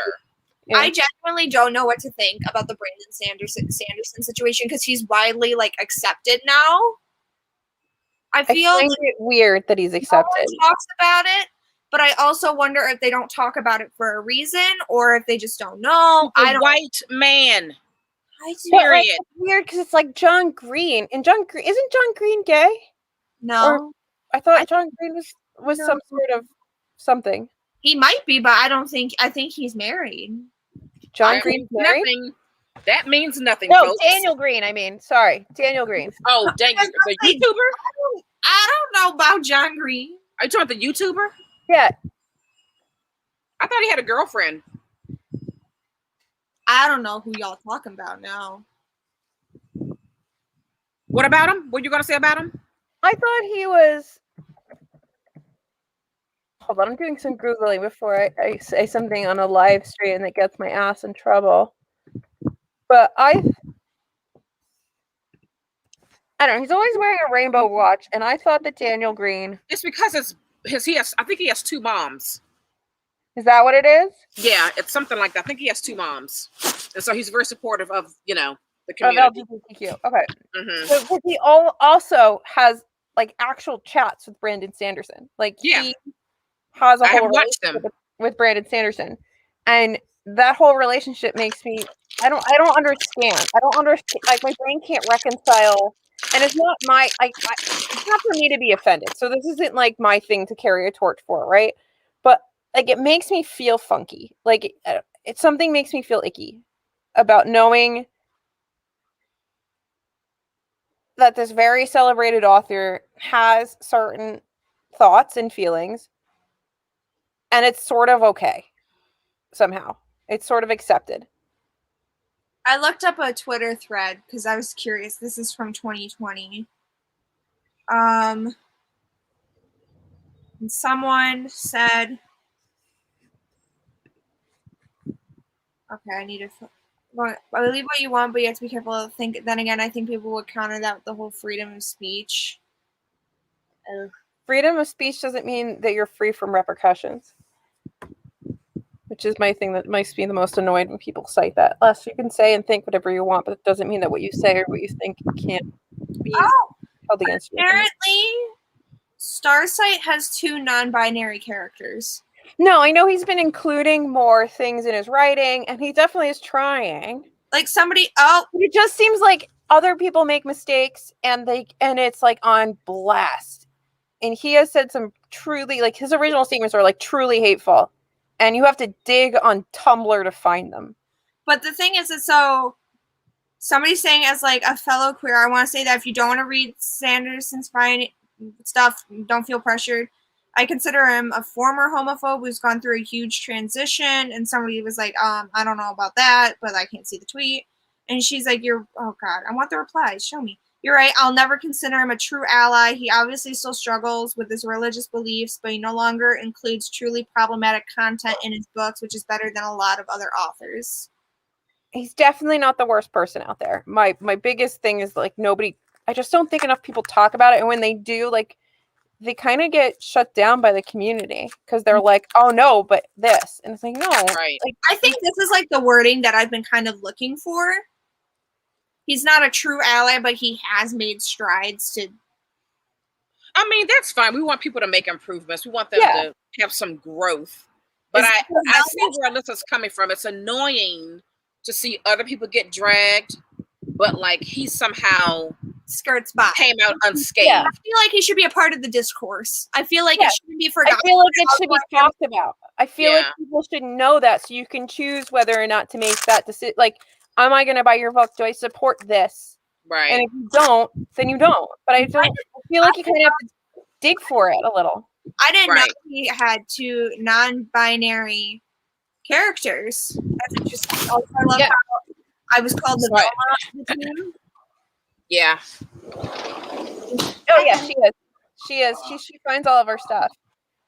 Because I generally just like want to know. And so I feel like this girl worded it really well. Or this person worded it really well. I shouldn't say girl. But it's still like it's not my she's an author. It's not my thing to I'm not gonna die on the hill, but I just feel like it should be mentioned more. Yeah. I feel like if we're gonna talk about things, it should be talked about because you should be able to make that informed decision for yourself, whether you feel like, oh, cactus. All you're missing is the chink. Next time when I Google something, I'll do it.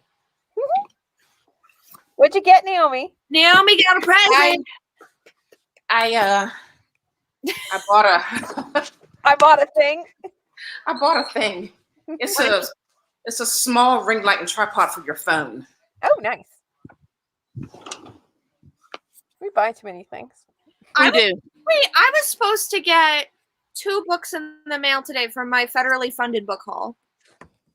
I think I had some books. I had 1 book delivered. Did I have some things delivered? Hold on, let me check Amazon. They said they were supposed to be delivered today. Because I got Blood Voyager and then I got the Elise Kova book. Now I'm gonna be scared of every book that has blood in it. I'm gonna be like, I don't understand. Somebody explain to me. I trust Katie. I'm sure Katie's okay. Oh, they were delivered. It was left inside. It's offensive. Somebody tell me. Should just put every read on Twitter and be like, tell me what's wrong with this. Right. Like, just the sort of thing. Is it safe? Please help. Is it safe? Help me. Help me help myself. It's hard. It is hard, which is why like book Twitter is scary to me, is that it's so easy to make a mistake. It's so easy to just be like, oh, well, that seems nice. And then you find out later, you're like, oh my God. Right. Because at the end of the day, when you're going through your life and you're picking things up, they are just books. Right. And then you interact with them, and they're not just books anymore. Exactly. Exactly. What are you doing, Emma? My friend sent me something, and then I went on Snapchat and got distracted. The guilt in your face. I went on Snapchat and got distracted. Well, during the last sprint, my one friend was texting me, and I'm like, I need to read. But I also needed to respond, because it's the friend who went through the breakup. All right. Well, since it's been 3 hours and 15 minutes. I know. I feel like I got some good reading done. I'm very happy. Stuff done today. I feel like we should experiment one time where we try to do like quick 15-minute sprints and do more. And as opposed to just talking the entire time. I'm just We're going to have to give ourselves some time limits, yes. I like the idea of the 15-minute sprints, and then we can give ourselves 15 minutes to chat before going into another. I can put a second timer up and it can ding and we have to shut up. That might be a good idea. Yeah. But I think this was a valuable conversation because there's a lot going on, and I think there's a lot to Den of Vipers to this, everything was valuable. Yeah. Just know, people, that we will be launching a podcast soon, so just stay tuned for that, okay? If you want to hear our voices even more often than you do now. Rambling about random stuff. Maybe we will finally find someone to explain to us how sensitivity readers work. Timers, that's what I do in my Discord group. Yeah, she does. Ginny's she's good at, because we have a sprint channel, and she'll just go on and say, who wants to sprint? Set a timer, we'll stop here. It's a pretty good system. That's good. So we need to time ourselves. We need to. So. But this is also why we need a podcast, because of all the issues and things we want to talk about. There's lots of things to discuss. Mm-hmm. We will never run out of topics. Exactly. Let me get a screenshot, guys. Hold up books. Let me get a screenshot. What books should I hold up? There's too many books out here. I ended up only reading the one, so I'll stick with this. Okay, hang on.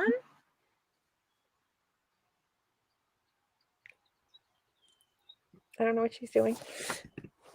Don't forget the finished product. Yes, we do need to do a live of Den of Vipers, and maybe we do have to have a smut. So wait. The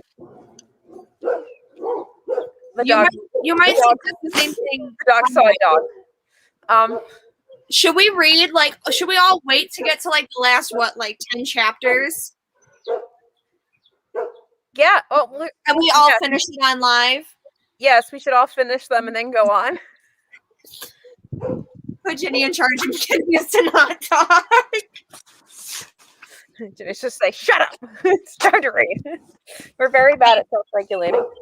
Did you see that in book community that whatever that Sister Soldier book was that she was talking about with the random bestiality and weird stuff? Oh, I'm not reading that. I was like, oh, but we could do that as a reaction video. Because that sounds ridiculous. I feel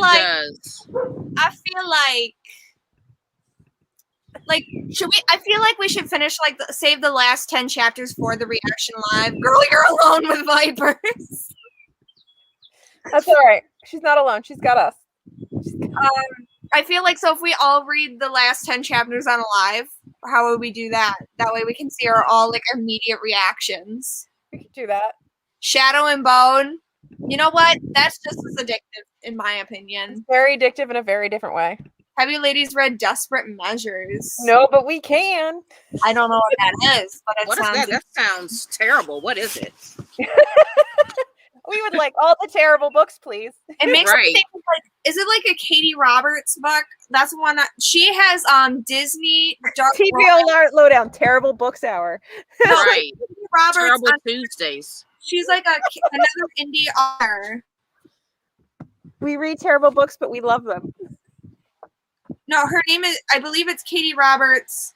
She writes, Desperate Measures is one of her books. It is.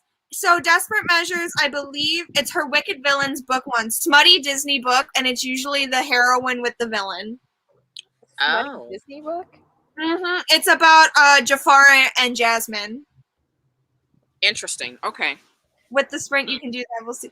Disney Darks. I feel like we should do that. I want to read these books so bad. I want to read Disney Dark Smut. It sounds like right up Emma's alley. I guess if I made you read Den of Bears, you can make me read Disney Dark Smut. Yeah, she has like a whole. I know you just saw me. I'll be down in a minute. She has a whole really figured out I'm up here. So here's like the first book, Desperate Measures. That's the one she mentioned. Who are the people in that one? This is Jafar and Jasmine. There's 7 books in the series. I think one's just coming out. The next one is like that pairing. Okay, but you're not supposed to. Learn My Lesson is the second one, and it's Megara and Hades, which I would be down for. A worthy opponent is Hook. It's Captain Hook and Wendy. Captain Hook and Wendy have pirate sex. I think so. I don't know what pirate sex is. Sex with a pirate? I'm down. Where do I sign up? I hope there's like weird peg-leg action. We should make this a chat in the server. Yes. TBR Lowdown. Leave Aladdin alone. I mean, she does leave him alone. She goes after Jafar. Oh my god.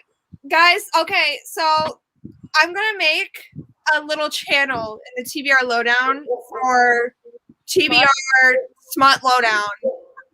The Smut Down? The TBR Smut Down. TBR Smut Down.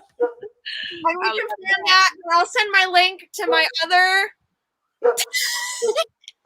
and I'll send my link to the Pixie Hollow people and we'll get it started. No blocking. Don't block. Oh my god.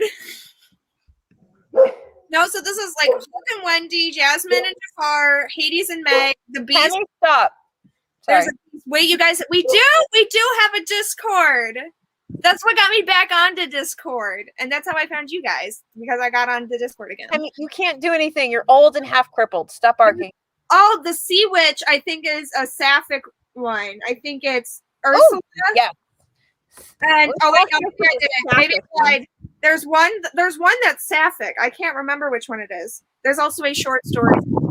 Interesting. Okay, so after they find sapphic romance to just be better. Hold on, I'm going on to Discord. Go to TBR Lowdown. Oh my god, everything is like. All right. This is for Opal and Nev. We have them by book. That's Opal and Nev. I need to. They want the Smut Down one. We haven't made a Smut Down one. It's coming. I'm working on the Smut Down. How do I make like a different?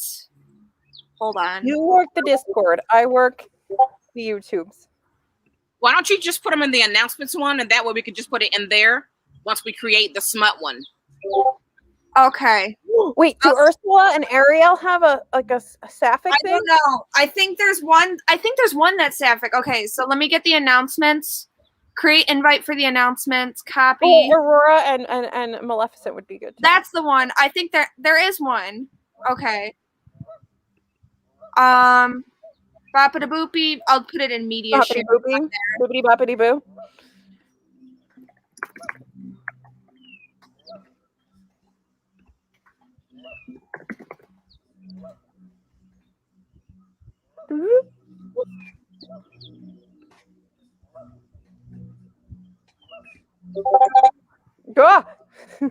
All the Discord sounds. I'm sorry. I muted all mine for a hot minute. So I feel like, huh? Desperate Measures is fairly new. I can do every other and Hercules. I love Hercules. I just got the Twisted Tale, which is like the not sexy one. It's the one if Meg had to become a god where they asked the question and they write the book on that.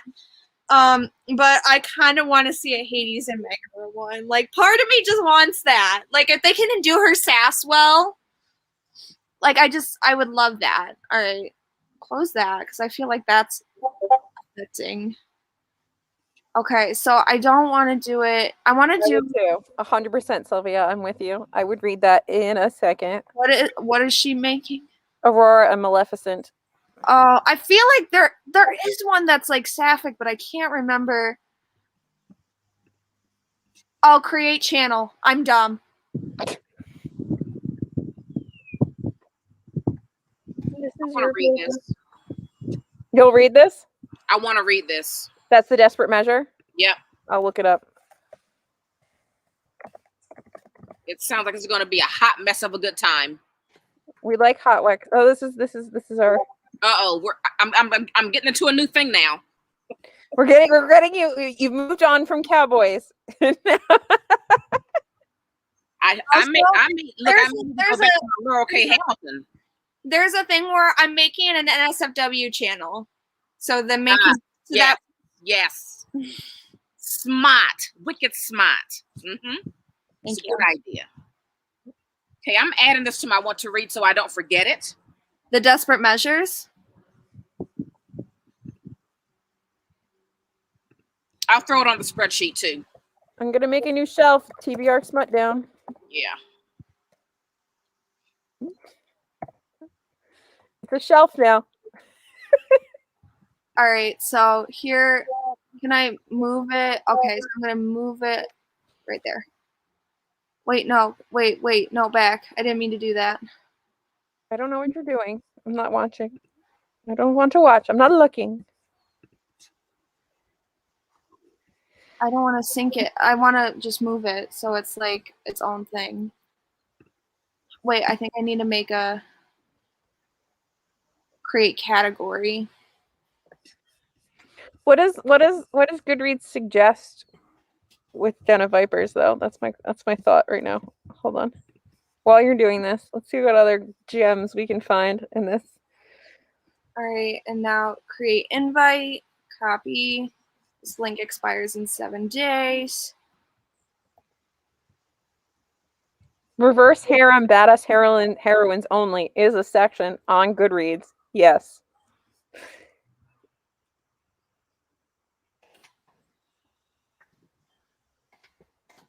Queen takes knights. I'll also send this in here too. You know what? I'm just gonna. Lucifer's daughter. Oh my god. I'll just send it there too.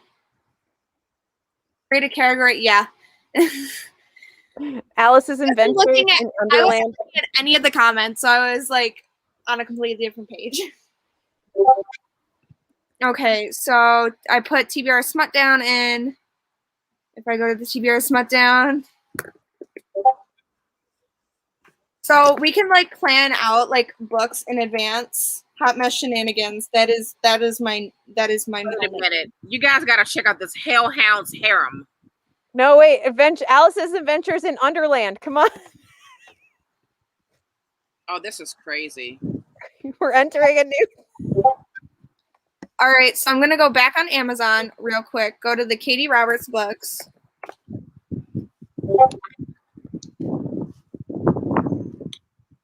And then Wait, which one did you find, Naomi? Hellhound's Harem. The first book is called Restless Spirit. She has so many series. The Wicked Villains series is not even like.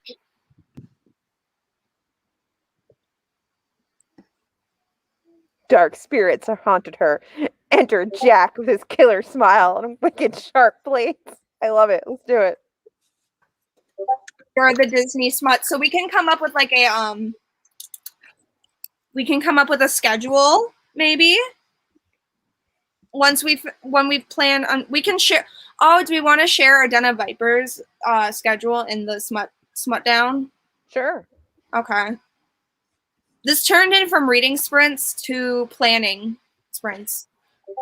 Not my favorites being destroyed. I'll come out of this damaged. It'll be fine. It'll be fine. Everything's fine. Oh, I'm so excited. I feel dirty just typing this, but Snow White and all the dwarves. That's a reverse harem book I would like to see. What rabbit hole did we go down? I mean, this is reverse harem. I know, but how did we get to? How did we get to this? I love it. And also the profile picture alongside it is so cute. They're so corny. They are. It's like, great. Oh, I'm so excited. The next time we read something like The Prophets, we'll have it break it up with TBR Smutdown. Oh, wait. Yeah, for sure. Can we do polls? And I'm going to look. Can we do polls? Ginny would know this. Can we do polls in Discord? You can. Okay, so maybe I can like look around and we can vote for each read. Make a schedule. Read it. Yes, I wish to proceed. Hello. For the other stuff, you have to say, yeah, hi. Hellhounds Harem series. We must. I'm excited. I still think I'm most excited for the Disney smuts, but I'm not saying I will read it. Cheyenne. You'll read it. You'll read it. I never even knew about reverse harem. We're being good influences into the dark side. Genres. Right. Come to the dark side where women are in charge. I love it. Where they have conversations with their lady parts. Oh, back to that. You know, just coming full circle so we can close out the 3.5 hour long life. Almost 4 hours, and I'm getting cold. All right, let's wrap I this up. wish I had that problem right now. I'm sweating. Sorry. You've been sweating for like 4 months, though. That's true. Poor Emma. I've been sweating for over a year. That problem started a long time ago. All right, this has been very fun. Maybe next time we'll read. Friends, I'm so excited for. I will like the TBR Smutdown channel.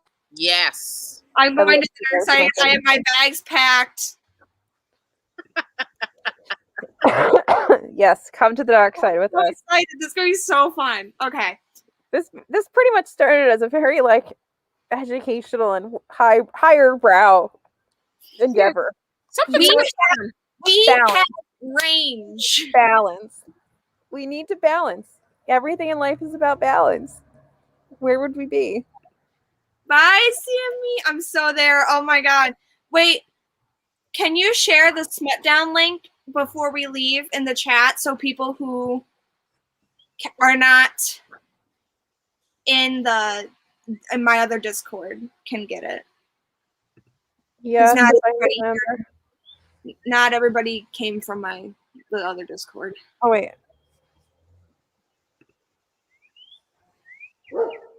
I could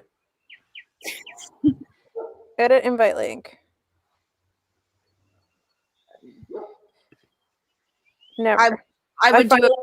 I'm trying to find the never expire thing. It's not where it was before. Now it's somewhere else. Maybe because it's not.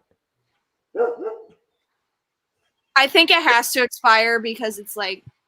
Because it's the NSFW. Yeah. So just put the one that expires in there, and we can always just add it later on. I have the set link to never expire. You say you're actually going to read now. I see the snark in that. I felt the snark, but I appreciated it. I have mine says set this link to never expire.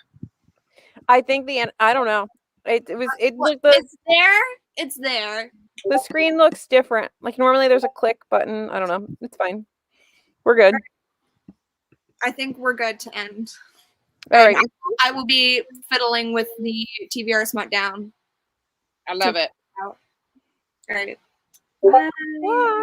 Bye.